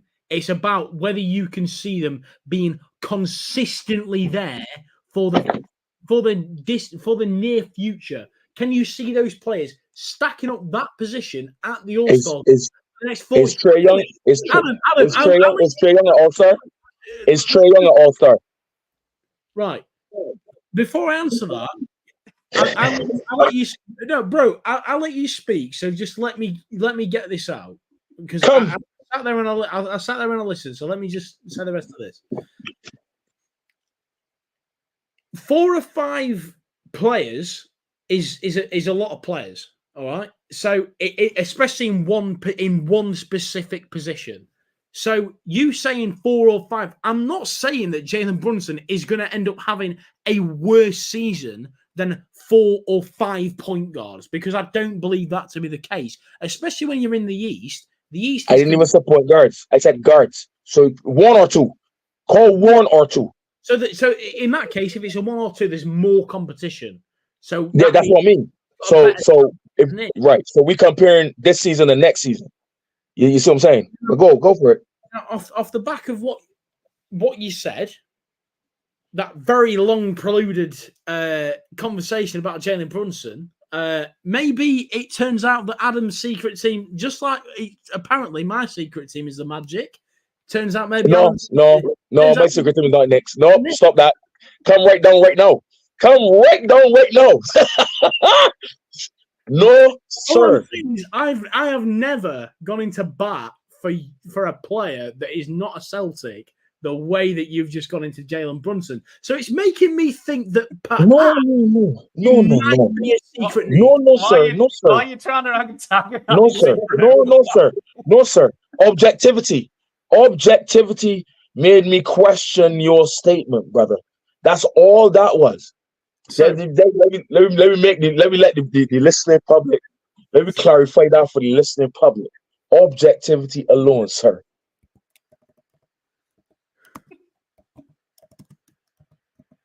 Nah, boy, I'm not letting that go. Like, what? Wow. So, George, do you want to answer the question this time, or?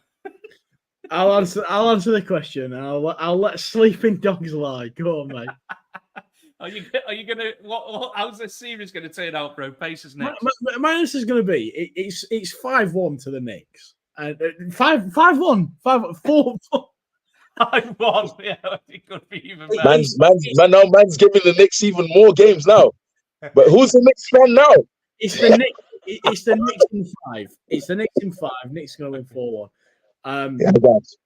Because, funnily enough, Adam, Jalen Brunson like I said beforehand, it is going to Oh, be days. a point guard off, and Tom Thibodeau knows how to, especially when it's a Pacers where everything runs through Tyrese Halliburton. He's going to be able to focus on that very quickly. I think the Pacers are definitely a team to watch. I think it was a great decision by their front office to get Rick Carlisle in there. Yeah, I agree. He's a great coach. And to get him in there, and it's like no one seems to remember Rick Carlisle. True. A championship-winning coach he's forgotten about. We're all sat here and we're guilty of our own insult that Doc Rivers is the primary talk. Rick Carlisle should be in Doc Rivers' shoes because he's got more upward trajectory. He's a younger coach, a much younger coach. Imagine Doc Rivers is rated more than a Rick Carlisle or a Larry Brown, and then man, all three of them names got one title. Yeah. Yeah. But only one of them has been consistently knocked out first or second round. I can tell you that for free. Adam, could you just tell me the name of the coach who's been consistently knocked out in the first round? Does it matter past Doc?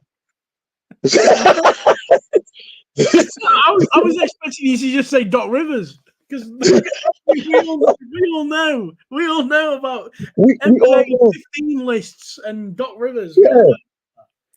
Absolutely. Like it's terrible, man. I honestly think this series is gonna go the distance now. But game 3 is pivotal. Like if the Pacers could nab one in New York, that would be huge. The rumor is for Game 3 in Indiana, Reggie Miller is going to be on commentary and Spike Lee's going to be there. So you just got that whole other kind of other storyline going on as well, bro. Yeah. You know what I mean? So that's going to be fun, isn't it? So I've got it going 7 as well, Philosopher. I'll be honest, because I just think the minutes that these Knicks guys are playing is insane, isn't it? Like Hart played all of Game 1. This is Tibbs, isn't it? To a T. He's pushing the limits on what people can actually do and how long they can play. Like OG's average. There's a conspiracy theory out because I loved D Rose as well. There's a conspiracy theory out that it was Tibbs' fault that D Rose got hurt originally because of the high minute count that. And it was also the lockout year. Do you remember? It was the lockout year as well. And games were there wasn't as many rest days between games. I think that. Can I just ask? Was that the same kind of? Did the same person start that conspiracy theory that started the fact that the Knicks are going to win because the rest? Possibly. Yeah, possibly. Oh wow. Okay. Right. So. Crazy enough, guys. We've only done the East and we've got the West to go. Hey, we've got an hour and a half in, mate. Long night. This might have to be a 2-part, bro. Is it? Nah, it's the playoffs, man. And our shows are 2 weeks apart, so it's the playoffs. Yeah, no, absolutely, mate. Absolutely. There ain't no overtime show on the Shooters Lounge, mate. We just push right through, mate. This is how we do it. This is how we do it, bro. So starting with the West, we're going to go to the first seed, OKC Thunder, swept aside the New Orleans Pelicans 4-0. I think the first game was went down to the wire, and then after that, OKC just ran away with it. And I think Pelicans by game 2 were booking with Jordan's Cancun holiday services. What were your thoughts on this one, bro? Yeah, I think from the time the Pelicans walk into the building, Zion wanted to do something in game. You could see it from game 1. I think he dropped a 50 piece. But I don't know if Jordan got this on his docket to discuss. But if we keeping that fire for Joel and that fire for Dame Lillard, a lot less because the Pelicans are inexperienced, except for CJ McCollum. But can someone please go find CJ? Go find CJ McCollum and ask him what happened to him. And then while you're at it, Ask Brandon Ingram if he feel like playing basketball. Yeah, I mean Ingram averaged 14 points in the series. He wasn't. You cannot do that. Yeah.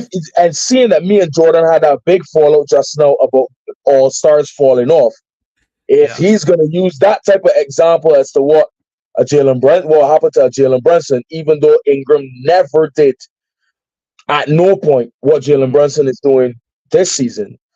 Yeah, Brandon Ingram has been an all-star once or twice. Yeah. So you can't be an all-star and having this kind of output, brother, especially in the West. You will get Jordan's Cancun services booked, ticket punched, all expenses paid for fast. And that's what SGA and the crew did to the New Orleans Pelicans. They wasted no time with them at all. I think they blew them out in game 3 on their own floor. Again, subject to correction, please help me with the stats and what's not, but they blew them out. Game one was the closest game. OKC won 94-92, and then the rest. It didn't help them that Zion got hurt. So yeah, I mean, they're not going to be the same, are they, without Zion? Which is another lost postseason for Zion again.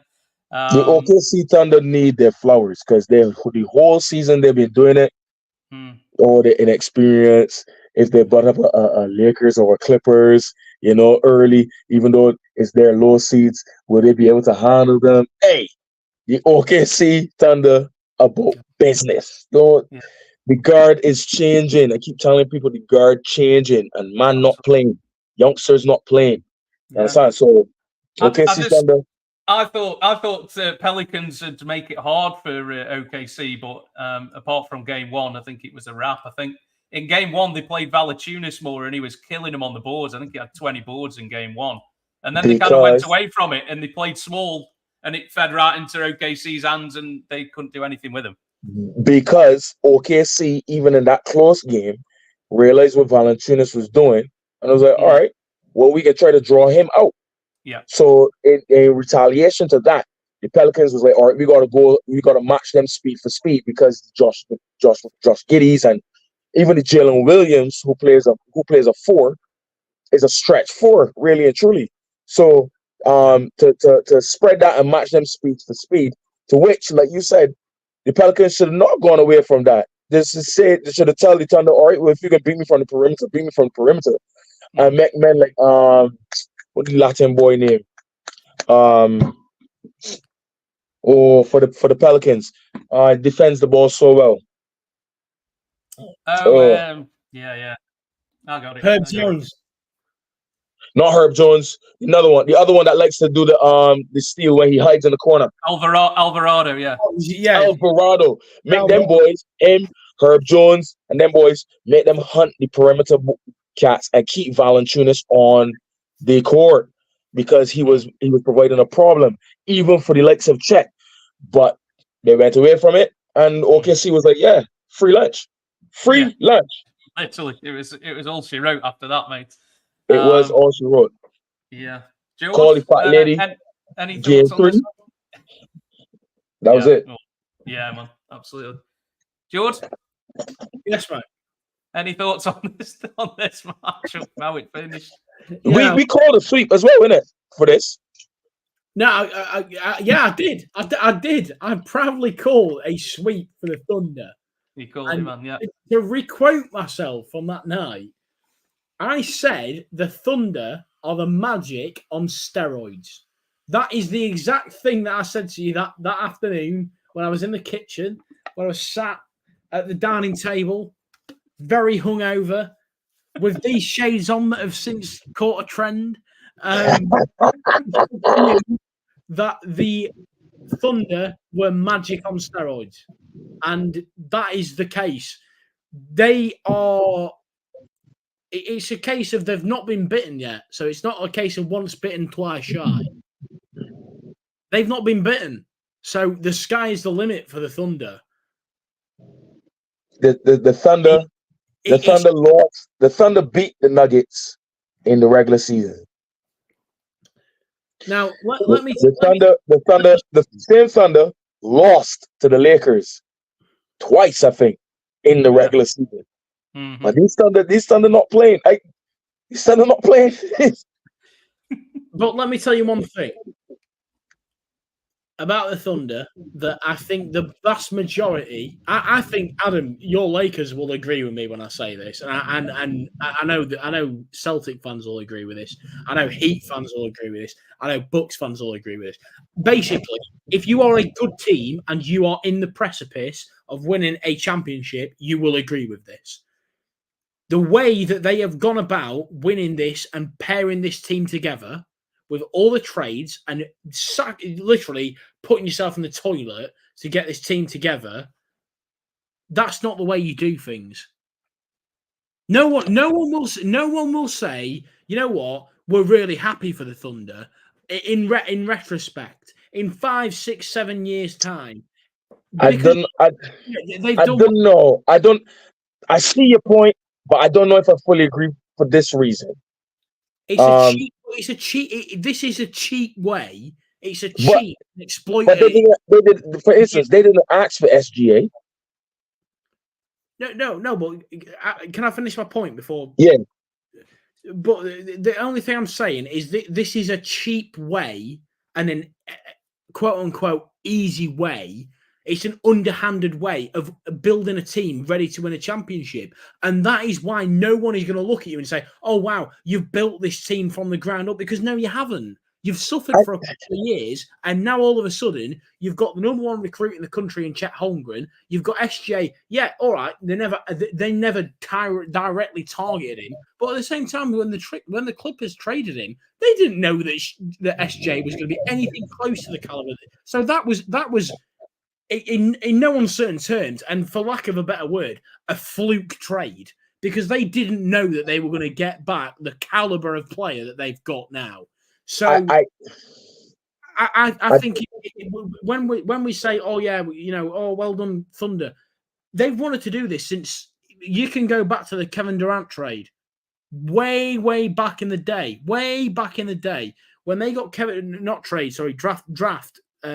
When they drafted Kevin Durant and then Russell Westbrook and James Harden, the probability of that happening is slim to nil. And the only reason that no one turns and looks at the Thunder and says, you're underhand, you're a shit franchise because you've never done anything, but you just do dirty work to get your picks, basically. You do dirty work to get your trades done, and then you never win anything anyway. It's because they never won anything anyway. But if they win something this season, which I don't believe they're going to do, but we'll come on to that. But the next season, next year, when everyone develops a little bit more, I don't think anyone should be supporting the Thunder. I think the whole league, all 29 other teams, should be rallying against the Thunder because it is a disgraceful model. There's no foresight. You are literally doing what Sam Presti, not Sam Presti, he's the piece of shit that's in charge of the Thunder. The guy who was in charge of the 76ers, what was his name? Where he was like, yeah, we're going to be as awful as we can because we Sam Hinkie. And that's why I disagree with you. The Thunder did not do what the 76ers did. But they didn't, man. What Sam Hinkie wanted to do, but never got the players to fall in the right order. So it was funny because it failed, but we all knew it was going to fail. Well, if the Thunder don't win fucking anything, after they manipulate the system in a newfound system and make a mockery of all these teams that have built something over years and trained and built and changed and chopped and changed, and really into the intricate nature of building a championship winning team, if you just rock up after playing shit intentionally for years to get the best picks, why on earth are we as an organized, as a whole fan base of the NBA, why is anyone other than Thunder fans happy to see them do well? Because personally, I hope they get their arses handed to them. Well, it's obvious, it's evident that this hate is documented now. Absolutely. And you know what? All must be well with the world, because this is coming at you again for this. I cannot agree with you at all, sir. And as a Celtic fan, where the chips all fell in place, and what's his name, Brad, and first of all, I can't even remember your clown GMs that Michael Jordan used to have his way with when he was a player. He did such a brilliant job as GM when he shafted the Nets out of them picks to get Kevin Garnett and Paul Pierce. If we want to talk about nasty, let me remind you of who you support, sir. And your GM was lauded for that. The OKC Thunder. I want to cut in there. I want to cut in there. Feel free. Because the difference is we didn't have nothing. We weren't intentionally playing like shit to get those picks. Hang on a minute. We had Kevin Garnett, we had Ray Allen, we had Paul Pierce. We knew what we had, and we knew their sell-by date was soon up. So we decided to con, all right, if you want to call it that, con or trick the Nets. They were stupid enough to accept it. They were stupid enough to accept it. So they're stupid enough to accept it, and well done you. But the Clippers aren't stupid because the OKC are con men. Stop it! You can't have your cake and eat it too, Jordan. Stop that. I can't. No. My main point has nothing to do with. No, I will not have that. And you know why I won't have that either? You know why? You know why I won't have that either? Because at no point, listen to what I'm saying, and fact check me. At no point did the OKC Thunder purposely tank. You could go back all the way to when Russell Westbrook left. And at no point they had Chris Paul, and Chris Paul willed them to the playoffs. Don't behave like you got a short memory. My rant more on tonight.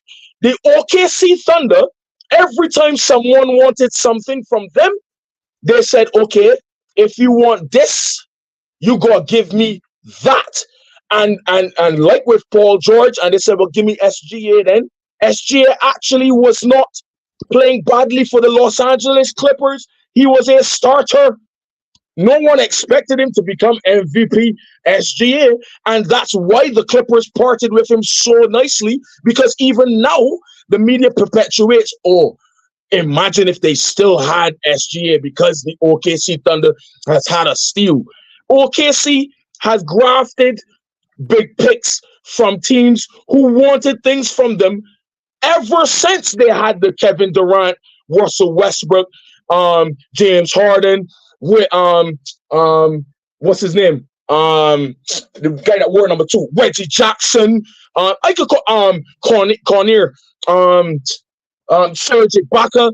Every time people try to pick players off of the OKC Thunder, they ask for something nice in return, and they got it. So don't.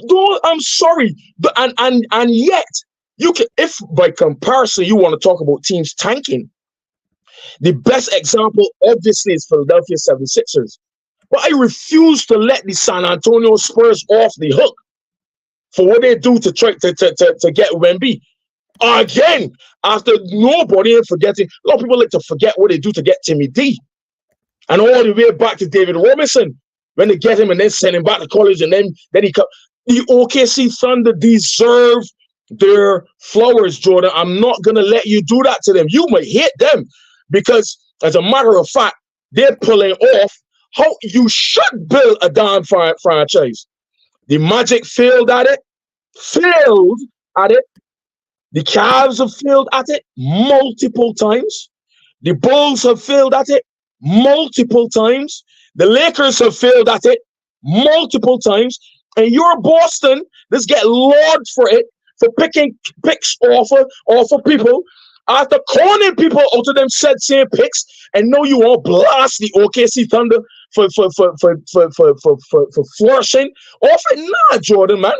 Nah. Go and come again. Go and come again with that. Let me put back on my Cancun shades, boy. Nah.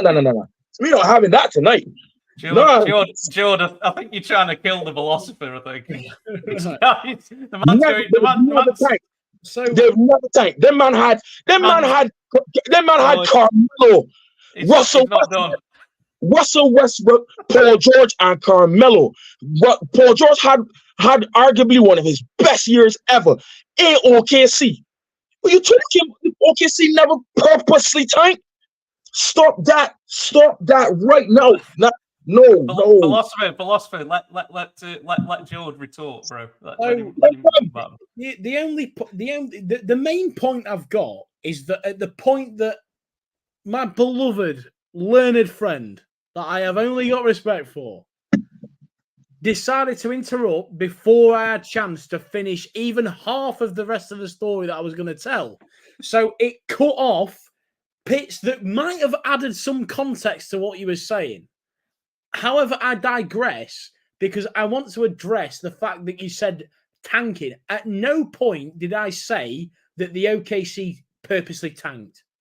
You said they purposely lost. You said it. Let him speak, bro. I said that there were shades of Sam Hinkie in their approach because, and it was at that point that I was cut off and I couldn't say anything else. So nah, Jordan, dead wrong there. You're dead wrong there. Dead wrong. But you don't know, Adam, with the greatest respect, you don't know what I'm going to say, bro. So keep going, man. Keep going. So keep going. That's where I got up to. What I was going to say is that Sam Hinkie was a tradesman in picks. He shuffled picks around like they were going out of fashion. And that is the exact same thing that Sam Presti has done with the OKC Thunder. It is shuffle picks around like left, right, and centre, going out of fashion. You take 4 second rounds, I'll take a first round. You take a first round, I'll take 7 million second round. They have got so many picks built up because of the underhand tactics and because they are in such a good position. It is not a natural progression of a team. The whole reason that the vast, especially up in the northwest of the USA, the reason they don't enjoy the Thunder is because they are essentially, we all remember Wimbledon, right? We all remember Wimbledon FC, football team. They got moved to Milton Keynes and they had a massive, passionate fan base. It's the exact same thing out there. The Seattle Supersonics with their passionate fan base and something to really build upon. In Northwest America, where there's not really anything that happens, there's no other big sporting teams around that area, and you drag the Supersonics down to Oklahoma, and this is where you're going to play now. They've got no history. I think. So what's your point? You all over this shop, Jordan. I'm sorry to cut you again. You all over this shop, fam. So how does that relate? At the end of the day, they have built up their picks as a new team. So they only got established 10 years ago, right? They are a new team. They have built up a collection of 33, 34 picks. They've not built things naturally, as I just stated 2 minutes ago. What's naturally? A natural progression. What's natural? What is naturally? I can't even talk, man. I can't even talk. No. Share with us what naturally is. Because don't go to the defense. Don't go to the defense of me cutting you. Share with us what's naturally, because right now you all over the shop and talking a heap of garbage. Because teams build by trades and drafts. That's how teams build. Fact. That's a fact, Jordan. Regardless of how you acquire those trades or acquire those draft picks, that's how teams build naturally. That's how it occurs. So I don't understand your point there. The point to bring in why they moved the team from Seattle to Oklahoma. All of us hate the fact that Seattle doesn't have a Supersonics. Every single basketball fan. That has nothing to do with the manner in which Oklahoma City has built their team consecutively. You got a beef with shades of Sam Hinkie. That's way off the mark, Jordan. So I'm sorry I had to cut that rubbish. That's nonsense you're talking. Fact. I don't see your basis of argument yet. Huh? Especially back in the Celtics. Your Celtics. that con man Uncle Pitts. Huh? What you talking about, Jordan, man? Nah, man, stay there for that. My friend. No. I don't have it. No. Try again. I think we're gonna have to move on, guys, with this one. Yeah. You've got your points, bro. And I think we'll draw a line under it, bro. Prove me wrong. Prove it wrong. I think yeah, we'll move on, philosophy. Okay, man. We'll move on, dude. Okay. So after that, we've got the Clippers against the Mavericks. Mavericks coming up 4-2 in this one. What was down to this? The Clippers, unfortunately, not making it through the first round, which I'm sure Mr. Philosopher was more than happy to see. George, do you have any thoughts about this one, pal? Yeah, I mean, like I said, it was kind of ironic because I spent most of the preview telling everyone why the Mavericks would win, and then I said the Clippers were going to win. So that was just me being stupid. It's about time that Luka got his revenge because he deserved it. Absolutely deserved it. This should be a message to everyone. Everyone who is wanting a coach to build on young players who are almost at the precipice of being something. Hover around this because the Clippers will fire Ty Lue. And Ty Lue is exactly what you want. He is exactly what a young building team wants.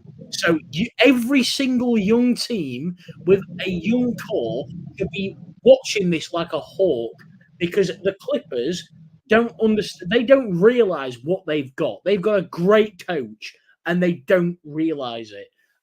And they also don't realize that this whole experiment was a massive failure. It was a massive failure. And hopefully, and do you know the thing that makes me laugh even more? And Adam, you're gonna love this because the bottom line is, it was bad. It was already bad, and then they added Mr. Philosopher's best to the party. They added James, and it got even worse. And they're paying all that money out. And do you know what, Mr. Steve Ballmer? You know, Mark Cuban, who likes to hang around in Shark Tank. I've watched Shark Tank quite a few times. Mark Cuban's quite funny on there. He has a laugh. He invests in a few things. He takes it easy. Do you know what? You need to be having a chat with him and saying, do you know what? I need to not be an owner because I don't know what I'm doing. I need to go and hang with my man Steve. I need to go and hang with my man Mark Cuban, shoot the shit, drink some whiskey, and chill out because I don't know how to manage a sports team. He smacks of someone who has got loads of money and thinks, you know what, I can buy a team and we're going to win everything because I'm a billionaire and I've got loads of money. Well, hello, this is reality calling. That is not how it works. And that whole project needs to be abandoned, sell up, because it's only going to get worse, Mr. Palmer. Got a way to do it, and you've been found out. And you know what? I don't care, because we're the men in green, and I don't care about those damn basement junkies. Okay. Philosopher, do you have any thoughts? No, listen, the only time, this is probably the only time, well, it's not the only time because we had some agreeing moments tonight where you get a Lakers fan and a Boston and a Celtics fan agreeing. Yeah. But like the Clippers is a joke franchise, joke franchise. Joke. The thing about it is, and I don't want to hamper on our previous disagreeable point. But this is the perfect, to use my learned colleague's line, this is the perfect way of how not to naturally build a team. That's a perfect example of how not to do it. Like, you take two former MVPs, ball dominant. You take a former double finals MVP, ball dominant. You take a former franchise player, ball dominant. That's 4 ball dominant players. Say, okay, one of y'all gonna defer for sure. That's PG, right? So he doing his defer thing. He has gone missing phenomenally in the past. One of the MVPs phenomenally goes well, not phenomenally. Consistently goes missing in the playoffs, so we expected him, but still, shout out to George Point on Ty Lue. The Beard actually was having a decent series up until I think game 3. The Beard was actually having a decent series. He had that one game, didn't he, where he went nuts. He kind of took over, and then I think it was game 3. I think that was, wasn't it? No, fair, yeah. He went nuts, and you're like, if the Mavs don't address this could be problematic. But the Mavs defense. It was game 4. Sorry, Drew. Game 4 was super. And when you got them stars tossed together and a couple other pieces, to which Ty Lue obviously trying to coach them into being the team, they then relied back on Kawhi coming back. And it was evident. It was evident, so we can feed Kawhi because he back now. Even after you saw what James Harden was attempting to do, and knowing he can go missing, let him keep doing that and let Kawhi work his way back in. But they didn't do that. And again, I don't think it's really Ty Lue's fault, because you actually could see the systems he was trying to run. The Clippers just failed at it, and had to have superstar players, all-star level players, former MVP level players, who cannot buy into, or in James Harden's own words, all the way back in Christmas, if y'all can remember, when he said, when we get this together, it's going to be scary. Well, guess what? The back of your pants is brown, and you have just booked Jordan's services, and you owe him a health bill for messing up the toilet in the plane. Yeah? You owe him. Huh? Yeah. Okay. Go to your brand new building that you bought from us, by the way, because that used to be the Forum. Well, you knocked it down. You're building your own new thing. Fine. But come out my place. You used to be back in San Diego. You know what I'm saying? You don't belong in LA. Come out my place. You understand? I'm flabbergasted they've stayed in LA, man. I'll be honest. I'm surprised they didn't move. I'm so vexed. I'm so vexed. You had no right there in the first place. But shout out to the Don, Uncle Drew, and the Mavs. Yeah. Can I also say that Jason Kidd coached this series very, very well. Yeah, and he's just signed an extension, hasn't he, with the Mavs as well today? I think that the rumors come out. Kyrie's looking like Uncle Drew again, isn't he? He's looking like Uncle Drew again, and you're like, this boy is a problem for sure. Yeah, 100%. Luka seems like he's nursing a bit of a knee issue as well. That's something to look at going forward, I think. They said it was subtle though. They said it was day to day. So yeah. I think they said if it was a regular season, he won't be playing, but it's a playoff, so it's time to lace him up in it. Do you know what I mean? Lace them up. Absolutely. So, what are you thinking about the Mavs and OKC as a second round of this one? I think it's probably the hardest one to kind of call. I think it's going to be. I think it's going to be an exciting series, isn't it, guys? For sure. I've got. I can't remember who I picked actually. Hang on. Where do I go? I think game one is going to say a lot. Yes. Yeah, I mean, game one's always your feel-out game, isn't it, dude? For sure. Yeah. I've got Thunder winning it in 7 games. I think this is going to be a bit of a real back and forth, and you're going to see some very, very, very good individual performances. I think it's SGA versus Luka. I think that's the kind of headline of it all, isn't it? MVP candidates too. Both MVP candidates could be the MVP. We're not sure yet. I've got the Thunder in 7. Philosopher, who you've got for this one? 6. Thunder, but in 6. Thunder in 6. Yeah. Okay. George? Mavs in 7. Mavs in 7. Okay. Brave. Yeah. Brave. Hey, You man. know if the Mavs win, Jordan is gonna like remind everyone. Hey, man. Nothing wrong with that, mate. The reason I'm not going to remind everyone is because I'm not a Mavs fan, and I'm a Celtics fan. Unlike Mr. Philosopher, who is a secret Knick fan and who might remind everyone that the Knicks You need to stop peddling that narrative, brother. You need to stop peddling that narrative. Going to speak it into existence or something. I don't know. He's mentioning that one again. Hey, Jordan, if Mavs do come through in 7, mate, you can talk and you can have your flowers, my friend. Nah, he can talk. You know Jordan can talk. Jordan, Oh, he Jordan can talk anyway, whether he's losing or winning, it doesn't matter. he can talk.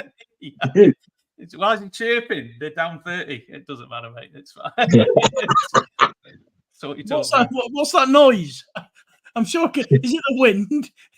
Oh no. Oh dear. Okay, last couple of West matchups, which I'm sure the philosopher had some thoughts on. Oh my God. The reigning champs, Denver Nuggets against LA Lakers. Nuggets coming out 4-1 winners. Philosopher, did you have some thoughts? I mean, you've already lost your coach. Darvin Ham getting his marching orders very, very quickly after the playoff exit. Oh, is it? Oh, it's a shade off moment. It's a shade off moment. Mr. Philosopher, you have the floor. Let me apologize to my learned colleague, the CEO of the travel services. Let me apologize for wasting his time. Phenomenally. Notice how calm. Well, I'm in preacher mode now. This is church. We're in church now. Wasting his time in booking fares for the Los Angeles Lakers. 1 game late. I do believe that all of the additional charges that were incurred, I hope that he got his fees in full, because the Lakers have again teased its fan base, following up last season's sweep in the conference finals, the closest sweep I've ever seen, and I'm on record saying that in that each of those games in that 4-0 could have gone either way. This series was almost identical. And the Lakers decided to waste the fan base's time with then further prolonging the series to 5 games after giving away 30-point leads, 15-point leads, 9-point leads. But this is what champions do. So cool, salute to the Nuggets. And I've said before, the Nuggets remind me of what the 2001 Lakers were like, in that, they motor through the season, manage games, don't try to be the number 1 seed anywhere, been there, done that, won the chip, get back to the playoffs, the business end, do the business. That's what the Nuggets are reminding me of. And in this series, same thing. Get the Lakers. The Lakers are like, nah, man, bring on the Nuggets. Bring on the Nuggets. We don't want to we don't want to drop that game and then play to get the Thunder. Now we'll get the Nuggets. Revenge. And then you piss away games in the manner that you piss away games. Kudos to AD, who I believe deserves mention for Defensive Player of the Year, but didn't even make the top 3. Who played substantial amount of games this season. Mr. Street Clothes himself. Kudos to LeBron, 197-year-old self. I have to give D'Angelo Russell his flowers, even though he went missing at critical points. You can't do that and expect to win. Austin Rivers disappointed me phenomenally the entire year, pretty much. So to get in this series then and struggle as well, can't do that, especially against a defending champ. You know, so you tease the fan base, piss away games, and then really and truly should have been swept. Let me be honest, should have been swept. And then the star player. Sorry, is my voice going up too soon? Because you thought y'all think I went supersonic too early. I really and truly cannot stand. I like. It's well documented my non-love for Gloria James' son, LeBron, and having to stomach him. And thank you for the bubble championship, but that's all you've done. First round knockout, championship, not make the playoffs. First round knockout, conference sweep. First round knockout. That's 6 years. And subject to correction, obviously, again, correct me where I might have erred there, guys, but that's you in LA. And you don't want to be held accountable because, well, it's just basketball. No, it's not just basketball, you knobhead. You want to be considered the greatest ever, to which you are not. Let's put that out there first and fast and in a hurry. Because no leader that is no great. I think Jordan quoted this earlier when we were talking about either Embiid or Harden or some idiot or Damian Lillard, actually, I think. When Jordan was speaking, correct me if I'm wrong, Jordan. But you cannot be that guy and then come on and tell the media, well, at the end of the day, it's just basketball. No, not when you're telling people all year you're playing for the postseason. You about winning titles now. Awards don't mean nothing to you. Huh? The new boys on the block. Father time is undefeated. And your time literally up. Because the Joker and them boys, Jamal Murray, shout out to Jamal channeling his inner Kobe Bean Bryant and killing you with 2 dagger shots. Huh? These boys not here to play. The next guard is up. And the old guard need to stand down now. Stand down. So the Lakers need firing Darvin Ham was not the right move because I personally don't believe Darvin Ham did a bad job. I'll tell anybody that. I know Jordan hate my side, hate my team. That's natural hate. That's okay. But in objectivity, I'd like anybody to debate that with me. Darvin, I don't believe Darvin Ham. LeBron and AD too gotta stand up and be held accountable. Look at Madison. Listen, we got beat. You go and mourn in front of us and get my coach fired. You understand? Because you got a fresh podcast now. Huh? That ain't as old as the Shooters Lounge, by the way, nor is as good. I don't even care that you got JJ Redick. But no, you buttering up JJ Redick to coach the Lakers. Oh, and LeBron fans, these panties, talking about, well, JJ Redick will be a better coach than Darvin Ham. Who the bloody well hell JJ coach? You know what I mean? Come on, man. You hold your hand up and be accountable. You understand? So that's why. Shout out to the Nuggets again. Next round, you got my boy Ant, though. Yes. We'll be coming to that soon. I'll stand on at this point and let my brethren go ahead. We'll be coming to that. George, you've got to dip out, haven't you, bro? So yeah, I've got to make a hasty getaway. Yeah. So, but yeah, thank you for having me as always, Adam. Yes, sir. I'll tell you one thing for sure, bro. That is the fieriest we've ever got. I love it. I love it. It's the heat. It's the heat in Cancun. Yeah. we've been out in the sun all day, bro. It's, all day. Get out there, mate. That serves as a reminder. Anyone else who is thinking about taking a detour to Cancun, especially if you're up in Denver, give me a call right now. Shout out to Ken. Pack your bags. Shout out to Pat, fella. Ken's been very quiet in that group chat, guys. He's been very quiet. I'm telling you. Yeah. Well, no, Matt, thank you for having me. Adam, pleasure, bro. Pleasure as always, bro. Love it. Love. Oh, so, yeah, I'm going to be hopefully watching the Celtics later tonight. So, come on, the boys. Come on. Man. Take it easy, yeah? All right, man.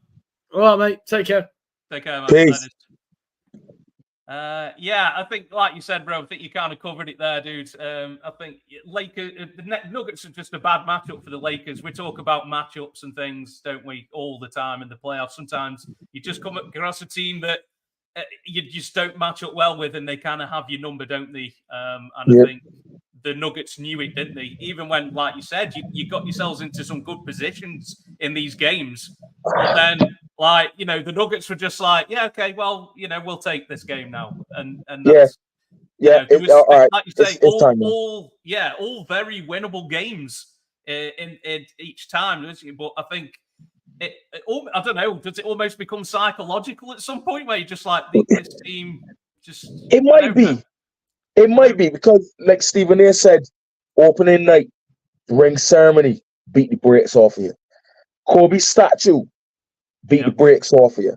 LeBron 40,000 point, beat the brakes off you. Yeah. It's just, you know what I mean. So like, it's in there. It's in the mind. I don't know, man. Yeah. If it was a young team, we would have said, "Oh, how experienced the Nuggets are." But this is the Lakers know the Lakers are led by two stars that know what it means to win a championship. One of them, multiple, against big teams. Yeah, fair enough. And a lot of people can talk about the age factor and so on and so forth. Well, cool. You're going to dig a little deeper. And you can't be up 20 against the defending champions and lose the game, because we're never going to say the defending champions did so well to come back in that game, because you were up 20 against them. And come and tell, oh, you know, well, in this game, these days, no 20-point lead is safe. Did you know that in the game? Can you show that while the game is going on? Yeah. Come on, man. So they like, and shout out to Michael Porter Jr., who had a very good series. Yeah. Aaron Gordon didn't even have as good a series as he had last season. No. You know? And they still the Joker was the Joker though, wasn't he? Come on now. The Joker is wake up, walk on the basketball court and drop a triple double. Like, do you know what I kept thinking of when I kept watching these games? I'm like, how many teams would the Lakers play and Davis played as well as he did? Like, what the series score would have been if it wasn't for Jokic. Like, Davis did all he could, bro. He put up some great stats. He played some very good games. Some great defensively, but you're just coming up against a guy who, you know, it's at one point, and in the game that they won, and the closeout game, they were treating Jokic like, because Jamal Murray was off in the closeout game until the fourth quarter. And a friend of mine and another former in Keelan was like, he actually tweeted, yeah, are we going to see a Jamal Murray fourth quarter to make this a game? And so said, so done. So, like, you can't have even Jokic doing his thing. You be like, all right, he's gonna get his. That's the type of superstar, you know, he's gonna get his regardless. That's what we talk about with accountability. That's why we can't let men like Dame, Jordan earlier, and Joel Embiid off the hook. Paul George and James Harden. We can't let them off the hook, because even if you get beat, we gonna be able to look at your performance and say, well, you did all you could. That's one thing we can't say about Anthony Davis. And really, truly, you can't really say that about LeBron either. But it's what they said afterward. Like, that really, really pissed me off. You know what I mean? Like, you like, I do all I can, man. Like, we gotta go and play anywhere and come again. That's what I want to hear. I don't want to hear, man. It's just basketball. What? That sounded like a man who knew his time is coming to an end. Coming to an end. Like he just playing for the stats now. That's what I'm telling you. So you can leave. You since you're in LA and you here for the glitz and glamour, and you want your son to play with and all that. Yeah. Brother, the Lakers both titles, boss. I think you've never been a LeBron fan, have you, on the Lakers, bro? I think it's pretty safe to say. I've never been a LeBron fan, period. At all. Ever. Wow. Okay. Yeah. Like, you would tolerate LeBron because he in LA. But nah, and never, like, and I objectively, I will always give him his flowers, because I'd be the first person to tell anybody no player has had to deal with the amount of pressure in the history of basketball. Yeah, most no player. Pressure and scrutiny that LeBron has had to deal with. Yeah, true. No player. And that alone, to be able to deal with that and still do what he has done, that alone is phenomenal. Phenomenal. but the debate sailed since Miami. I don't know why people are still perpetuating it. Like, that's sailed. Yeah. That's gone, bro. Just deal with it. You're the second best basketball player to ever play in most people's eyes. That's huge. But you don't want a lot of fans, they don't want to accept that. He's better than Jordan. No, he's not. Stop it. He's a stop. Like you say, almost unfortunately in LA, it's always somebody's got to be the scapegoat, haven't they?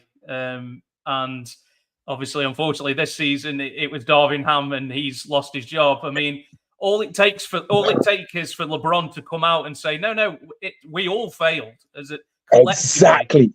And I think exactly. But yet he lets it go on, and he's let they've got rid of the coach, which is another thorn against his GOAT debate, as far as I'm concerned, because he has consistently done that.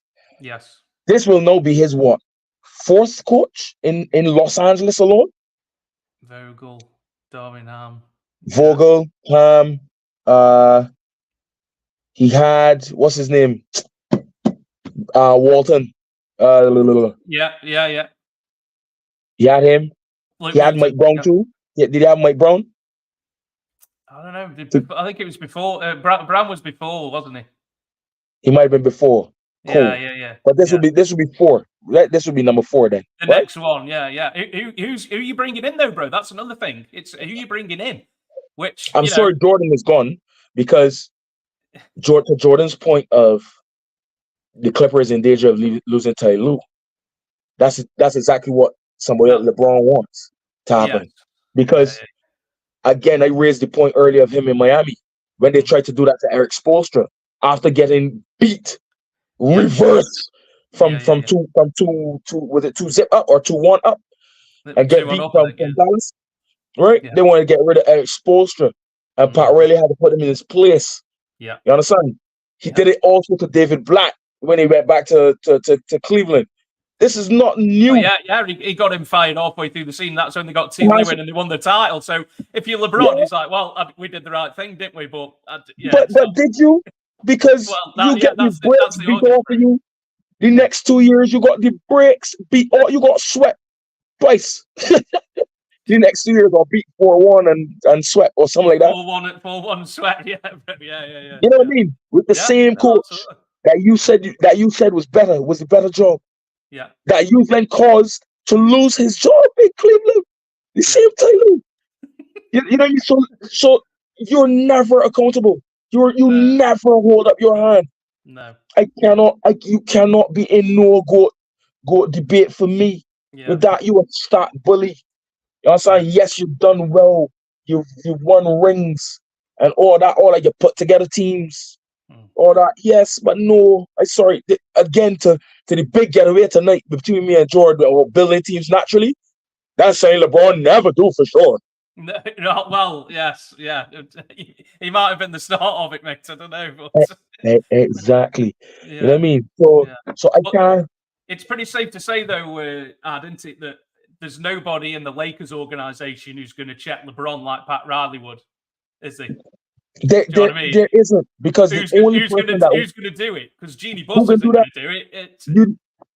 Jeanie Buss thankful to LeBron for actually saving the franchise, because when the Lakers were struggling and they needed that marquee name, up popped LeBron, which is why I say you have to be objective.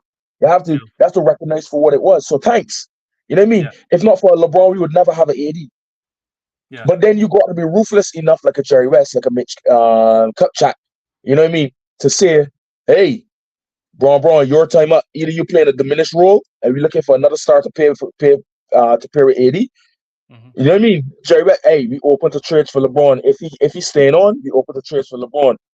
Jeanie, but you ain't got nobody brave enough in Los Angeles Lakers franchise organization to be able to say, hey, time up for you. You could go and get your stats somewhere else.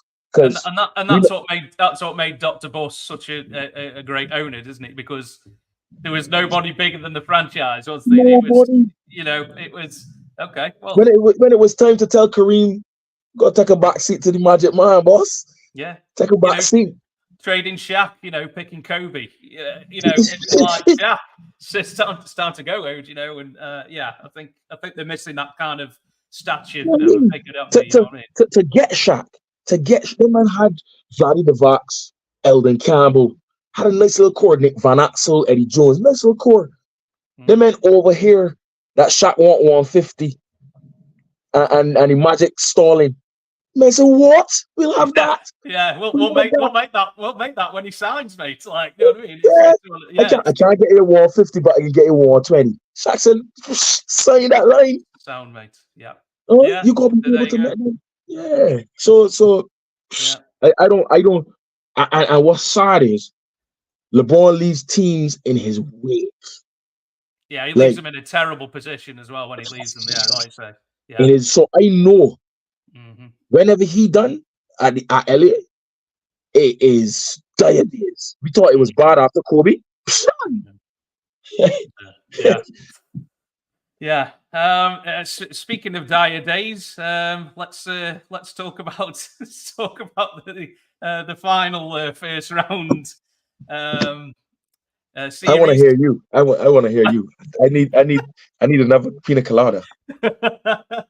Unfortunately, my Phoenix Suns come up just a little bit short against the Minnesota Timberwolves. It was a 4-0 sweep. Something that I don't think many people saw coming, including myself. I was happy with that we got Minnesota. I was like, yeah, mate, great matchup for us. We've won every game in the regular season. Like, yeah, this will be, Ant-Man might get a couple of games. So I said Suns in 6, sorry. So I was like, yeah, this is an okay matchup for us. Oh my goodness. Well, I mean, something happened in this series, mate, and it's something we've been going on about for 2 years now. And it was Ant-Man announcing himself on the biggest stage. And he was the best guy on the court that included Booker, Durant, Bradley Beal, and he was the best player in that series by a country mile. And we got exactly what we deserved. The Minnesota were better in every aspect of this series, and they thoroughly deserved the sweep. They were brilliant from start to finish. My worry was all year that we were a top-heavy team. I don't like the big three kind of concept. I think you need two, and you need a better supporting cast. That's because you're old school. We old school. Yeah, they say that we're too old school. Yeah, I mean, we were talking about how you build teams earlier, and for me, the big three now is not a way to build a championship team. For me, I don't think that's the way to do it now. I think you need two, and then you need a better supporting cast, like kind of, what I mean. Minnesota, bro, we lambasted the Gobert trade. I thought it was a ridiculous idea.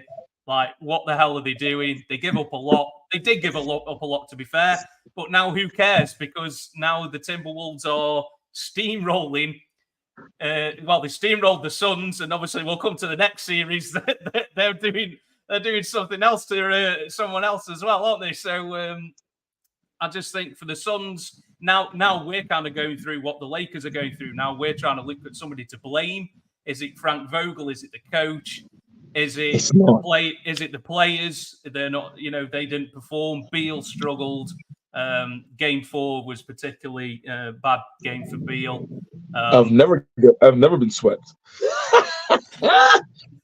I'll be damned if I get swept. Well, you'll be damned now, bro. I'll be damned if I get swept. I mean, Booker and KD did all the good in game 4, but mate, Ant-Man just took our soul, bro. Just took our soul. Like, he was incredible, and and he's DXing, giving it all that and stuff, and I'm like, I really hate this, but I kind of respect it. I'm like, this boy is just taking our soul and telling you about it as well. And there is a guy who used to do that a lot, who he'd beat you and then he'd let you know about it. And this guy's only 22, bro. Ant-Man is only 22. And he's doing this, and he's the best guy out there.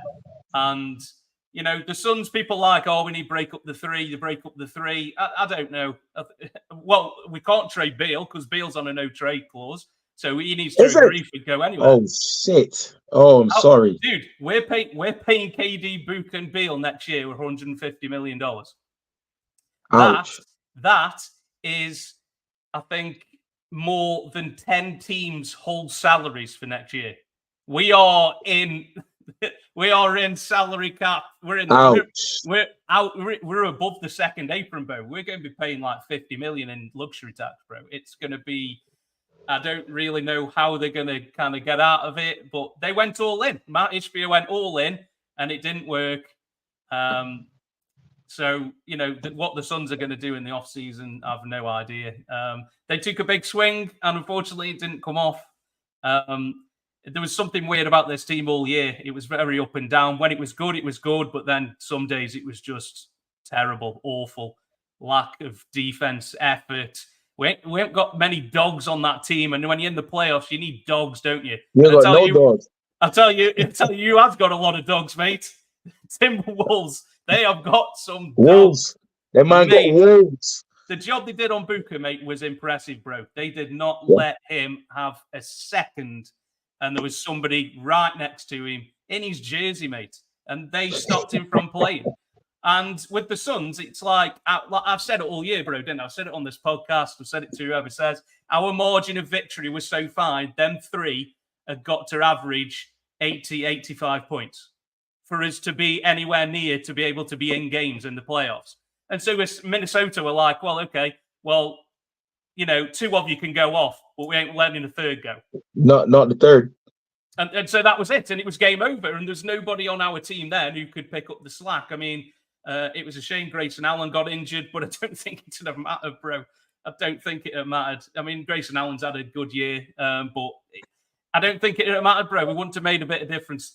Minnesota just come in, mate, and just took our soul, bro. And it was just like, it was great to watch in terms of like, oh my God, you've seen something special here from Ant-Man. But from a Suns fan, it was obviously really disappointing, but you kind of got to respect it, man, because they come in and just took it to us, smacked us in the mouth, and we couldn't respond, or they didn't let us respond. I think probably the best way to say they didn't let us respond.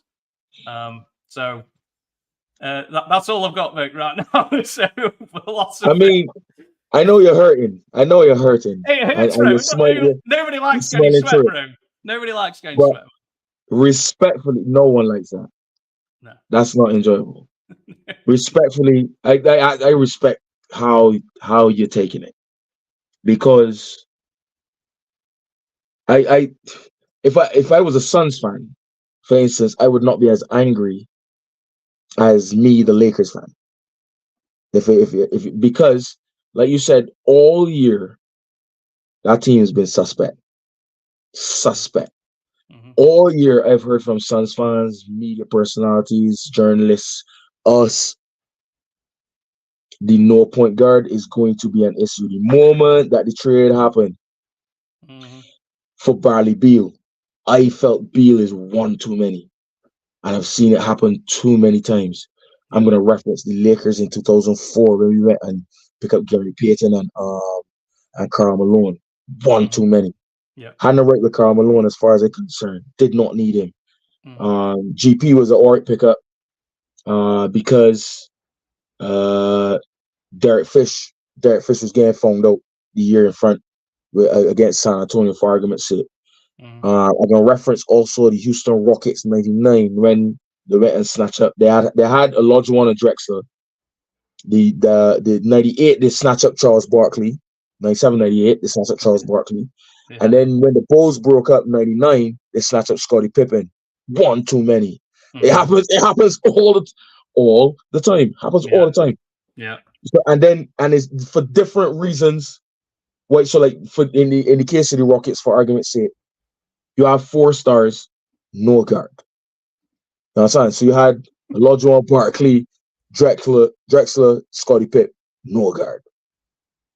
The Lakers, you had a guard in GP and Derek Fish, but no, you overloaded. You overloaded because you got Kobe, who is a Kobe. And at that point, you had Kobe, who was paint, drive, paint, mid-range. Mm-hmm. Outside game Kobe came later. Well, that's 24 Kobe. But we're talking about 8 Kobe, yeah? GP, who is drive and kick. Shaq, who lives in the paint. Malone, who is mid-range boss. Paint, mid-range boss. Overload. Too many. One too many. One or two too many. Again, Suns fall for the same folly. You went and got KD. Tossed everything and got KD. Got rid of some dogs in doing it. The likes of like Mikal Bridges and so on and so forth. Yeah, Fair Cal enough. You got Johnson. to forget. All right, cool. You had to let go of CP to be able to get Bradley Beal. One too many. Oh, Booker can play the guard. No. Because no, and we discussed it on this podcast. If you had a guard, the likes of a Rajon Rondo, whose mentality is, or Tony Parker, I don't need to score the basketball because I got killers on this court. Yeah. Yeah. And like we were saying all the way at the beginning of the season, if a team got to face your team and Beal is your third option, they're going to defend. That's a problem. But you need the general. You need the general to distribute that ball. Yeah. Because no, you also have no big presence in the paint because you have to give up Ayton. Yes, you got Nurkic. You got to depend on Nurkic, who injury prone too. But Nurkic is a mid to stretch 5. You see what I'm saying? So like, you still need a general. You need a general who can distribute between Booker and Beal. And you were found out phenomenally against the Wolves. Anthony Edwards by far was the best player on the court, but y'all could not get the ball rebounded because you had Gobert and some of Cat, because Cat was injured for enough of that series. But you had Gobert ruling the roost. Yeah. A trade that we cuss. Yes, we did. We did. Up and down. We light it up. A player that we cuss up and down, who has relinquished his role into being, I could be this defensive linchpin. Because now I got a man as the man. Y'all forget I had Donovan Mitchell. He was the man. I felt I was the man. But Gobert has literally gone into a shell of, okay, now let me play this role here. Let me play this role and get mine. You get me? Whenever mine come, I'm there. But clean up on aisle 5, 6, and 7, I am your guy. You understand? I might not be a Dennis Rodman or Dwight Howard, but I possibly gonna win a 4th defensive player of the year because and when I go to sit down, I got Naz Reid and them boys coming off the bench. They've got a bench mob, mate. They've got a bench mob, mate. They come on and wolves. You said dogs, they may have wolves. So when them men hustling Booker and Beal off of the perimeter and they're rushing shots and they're not and they have to be stellar. Because if they're not, you ain't getting a second chance. Nothing down here. Nothing. No. You ain't getting down here. And the Wolves have already told the Nuggets this. Hey, it is dog season. Both down here. Yeah, Jokic, we know what you give. Yeah, Marie, we know what you give. But hey, we know that y'all like to put bodies on people, and that's why the Lakers can deal with you. Yeah. But this is a different animal here. You gotta deal with this wolf. Absolutely. And Cat's cut out all that dumb stuff that he used to do. You know, he'd just do dumb fouls or he'd turn the ball over. He's kind of cut a lot of that out as well, which I was surprised at because I thought Cat's, KD's going to have his way. Can you appreciate the leader that my boy Ant-Man is becoming too? Talking, have you heard him on the mic? Talking to even the same Cat and hey, now we don't give nothing here now. Yeah. That's my Michael Jeffrey Jordan, Kobe Bean Bryant line. That's why he's getting those comparisons. Somebody was like, somebody said today on a tweet, they don't know where these comparisons coming from. Anthony Edwards is like Dwayne Wade. And I'm like, all due respect to be weird.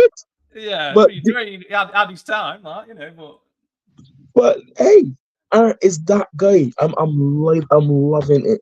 Again, I said it over on this chat, on this forum tonight, on this pod tonight. The guard is changing.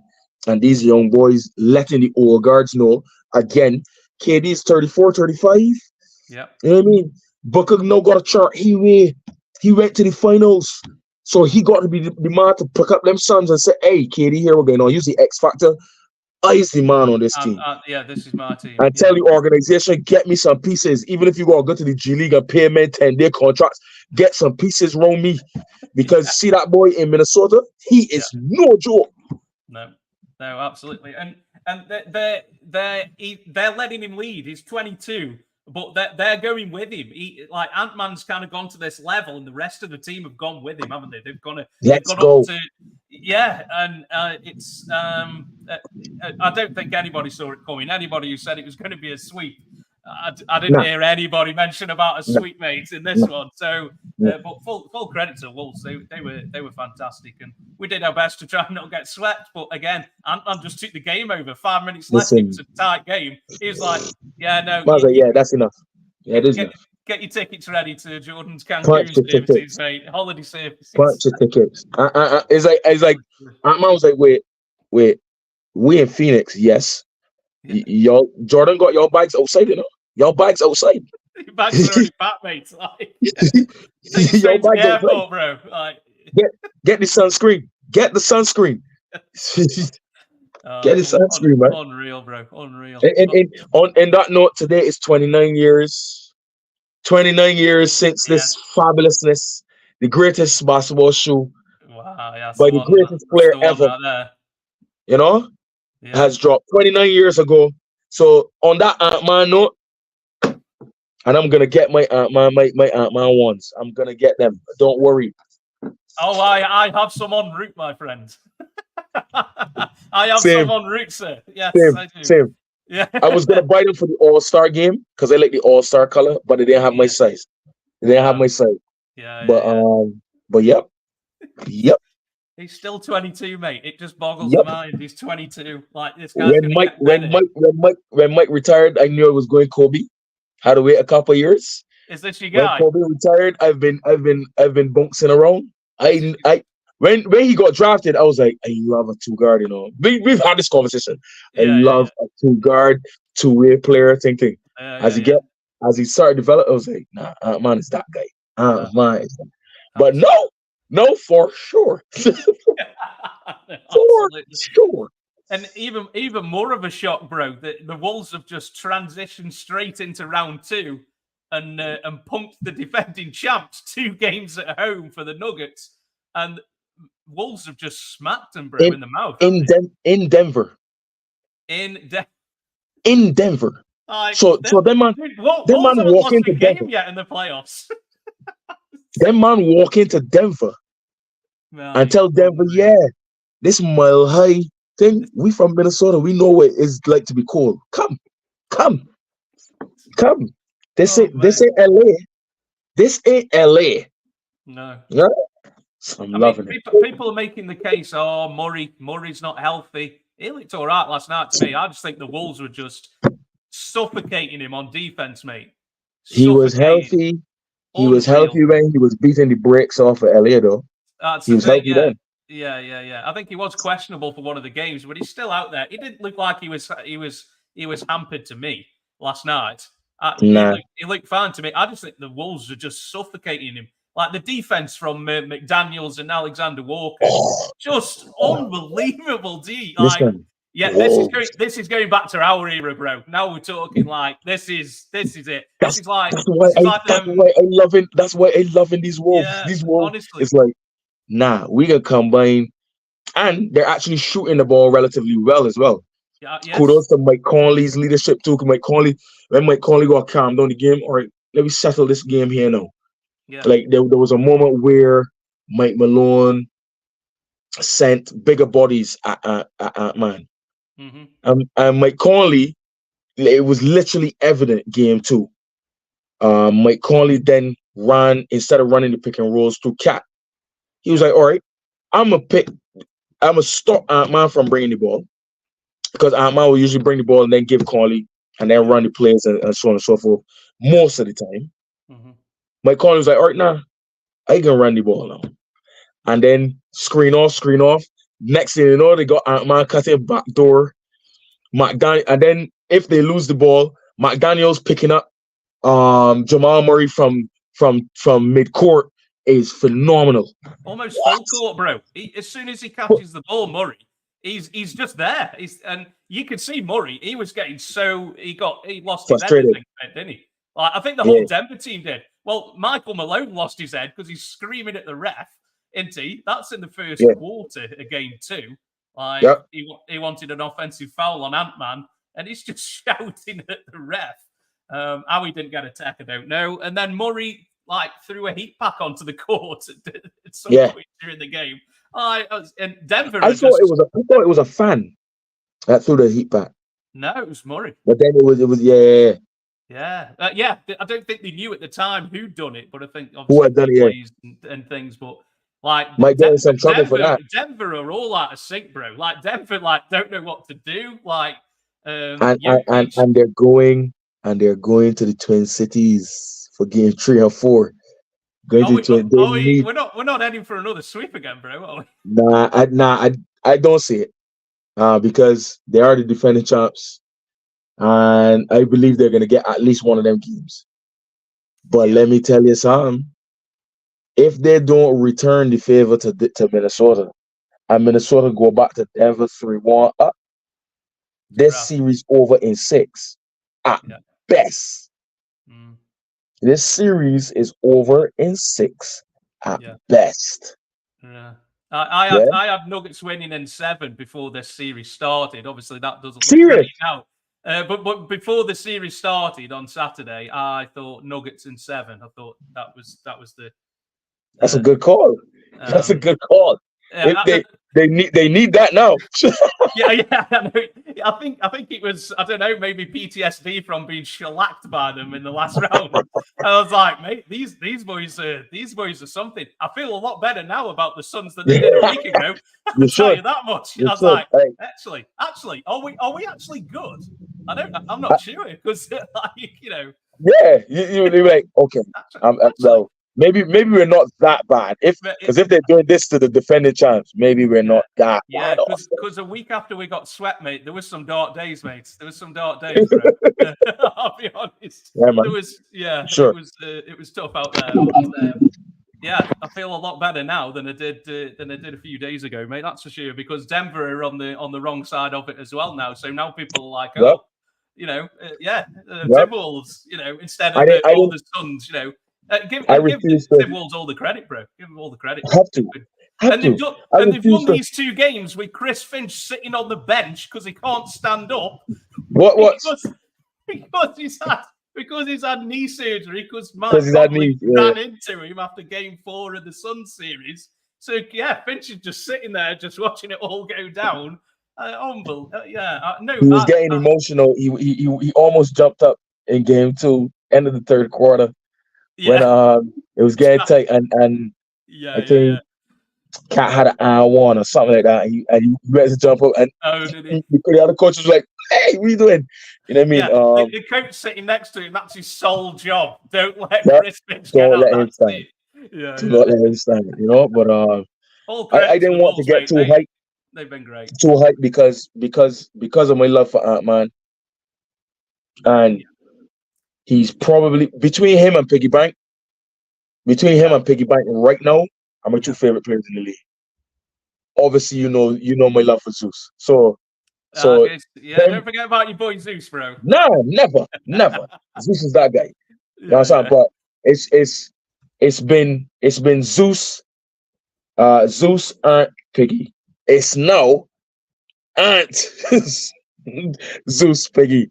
You know what I mean? And Zeus falling further down, but I didn't want to fall into the habit of recency bias because the Nuggets murdered the Lakers back-to-back years. So I can back whoever playing against the Nuggets. I think because I actually respect the Nuggets as champs and how they've built themselves into being champs, respectable champs. I don't think they get the plaudits that they should, that they deserve. People say that they're boring. I do not. They're nowhere near as boring as, for instance, the Spurs were. But the Spurs were fundamentally effective, like annoyingly so. Yeah. The Nuggets are that, and they can be entertaining too. And then Jokic is one of the greatest big men ever. Yeah. Okay? Yeah. So like you have to respect him. Yeah. So We've they said want to though, talk we've about said though, recency haven't we, bias bro? study. We've said how hard it is to repeat, bro, as champs. You know, we've said it, haven't we? Exactly. It's so hard to do, man, and not many teams I, have done it. We've said it, haven't we? And yeah, but yeah. you know, the Which series is is why you over, have but to. it's not looking great for the Minnesota. That's why Sorry, you have for to give. Denver right now. Yeah, you have to give the kudos to, and this has been historically so in the NBA, even in the great 1980s with the Showtime Lakers and the Celtics and what's not. It was a big thing when the Lakers repeated, and a huge thing when the Pistons repeated, because it's difficult to repeat, and an even bigger thing when the Bulls repeated, because it's difficult to do that. And the Lakers again in the 2000s, for instance, the Spurs dynasty never repeated. You No. see what I'm saying? Yeah, yeah. Like the Heat did. Golden State also did with KD. But even in Golden State's dynasty, that's the only time they repeated with KD. Yeah. The first championship they won, then Braun beat them. Then they repeated. They went back to back. And then they lost to Kawhi.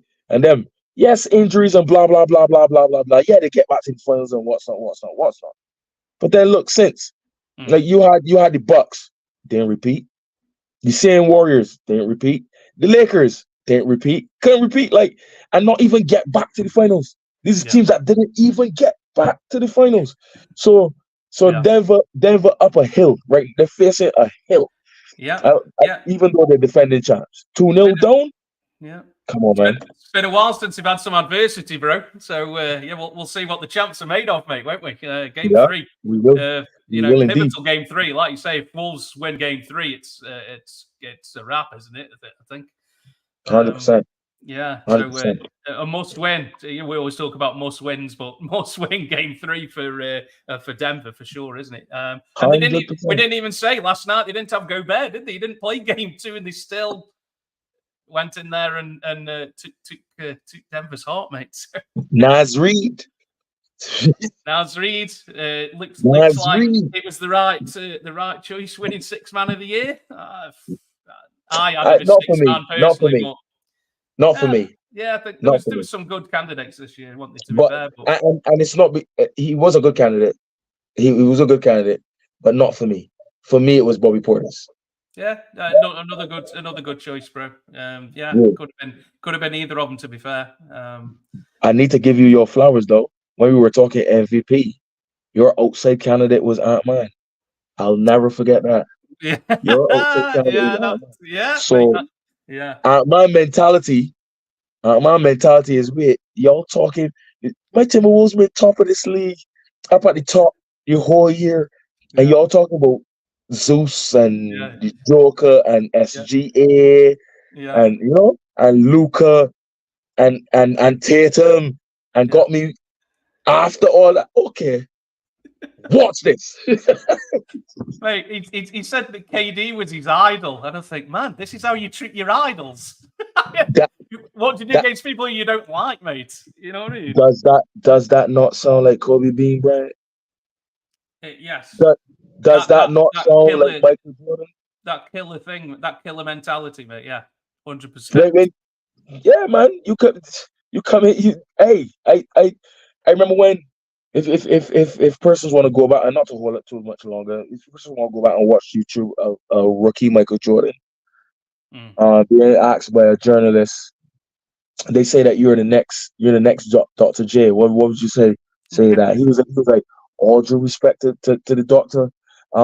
It'd be nice to replicate a career similar to that, but I think Michael Jordan's name sound good enough to me. Yeah, you know what I mean?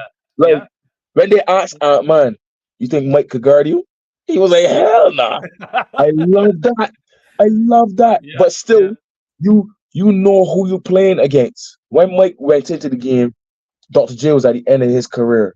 Magic and Larry ruled the roost. So even if the Bulls lost, which is why when people talk about, oh, Mike never beat Larry, never beat Magic, and so on and so forth, you can't look to Mike's performance and say he didn't show up. Yeah. You know what I mean? Like, he murdered them, man. And then once he got on top of the mountain, he ain't ever relinquished it. So if Ant-Man get on the top of the mountain, listen, Well, they're doing all the right things at the moment, mate. So we'll Yes, see. I think Game 3's Friday. So yeah, we'll have to see if Denver can put up in the some Twin kind of fight. Cities. Yeah, that's going to be rocking. That crowd's going to be up for it, bro. That's for Yeah. sure. So My jersey should be here by then. Oh, you got So jersey as well, bro. Next Shooters Lounge. Oh, See damn. you, my wolf. Yeah. Very nice, mate. Very nice. So yeah, that's all we've got time for then, man. It's been a bumper episode, but like Philosopher says, it's the playoffs, man. So this is what It's we the do. We playoffs. can't leave anything Win. unsaid. That's right. Win or go home. Win or go home. That's right. Some of us are already in Cancun, and we've been here a while. So, I'm telling you, sunburnt. Sunburn, bro. Absolutely. So, Philosopher, do you want to give yourself some self-promotion, bro? Tell people where they can find you before we head out. Man on. It's on. Man on. Like and subscribe. Go check the videos out. You know what I mean? We got about 4 or 5 of them up. I haven't started to promote them yet, but they're up. So go check them out. Philosopher 005 on the artist formerly known as Twitter, as my learned colleague is dropped. And always give props to Shooters Lounge for giving me this platform. What's not. Big up, go like, subscribe, ring that bell, give Matt some love as well. Thanks for having me, brother. Always, mate. Always a pleasure to have you on, bro. As always, you've got a lifetime pass at the Shooters Lounge, my friend. So yeah, always a pleasure, mate. So yeah, I'm Matt at Post Up 323. As the Philosopher says, go like and subscribe, guys, and you'll be able to listen back to this podcast on Spotify, Apple, and wherever else you get your podcasts, even on YouTube Music. Who knows? It will be available. So wherever you get your podcast, guys, you'll be able to listen to this back for your morning commute. So we'll be back again in a couple of weeks, guys. I'll probably be dropping another podcast where we talk to one of the UK fans, one of the teams. So that should be dropping on Monday. I won't say it is because last time I said who it was, it ended up falling through. So I'm not going to say who it is this time. I'm not going to tempt fate. Hold it. hold it back, bro. But that should be dropping sometime on Monday. We'll be back for the live show in a couple of weeks, guys, where we're probably going to be in the conference finals probably by then. So we're going to be down to the final 4 teams. So stay tuned for that, guys. Keep an eye on the socials at Shooters Lounge 3. So take care, guys, and we will see you again very soon. Peace.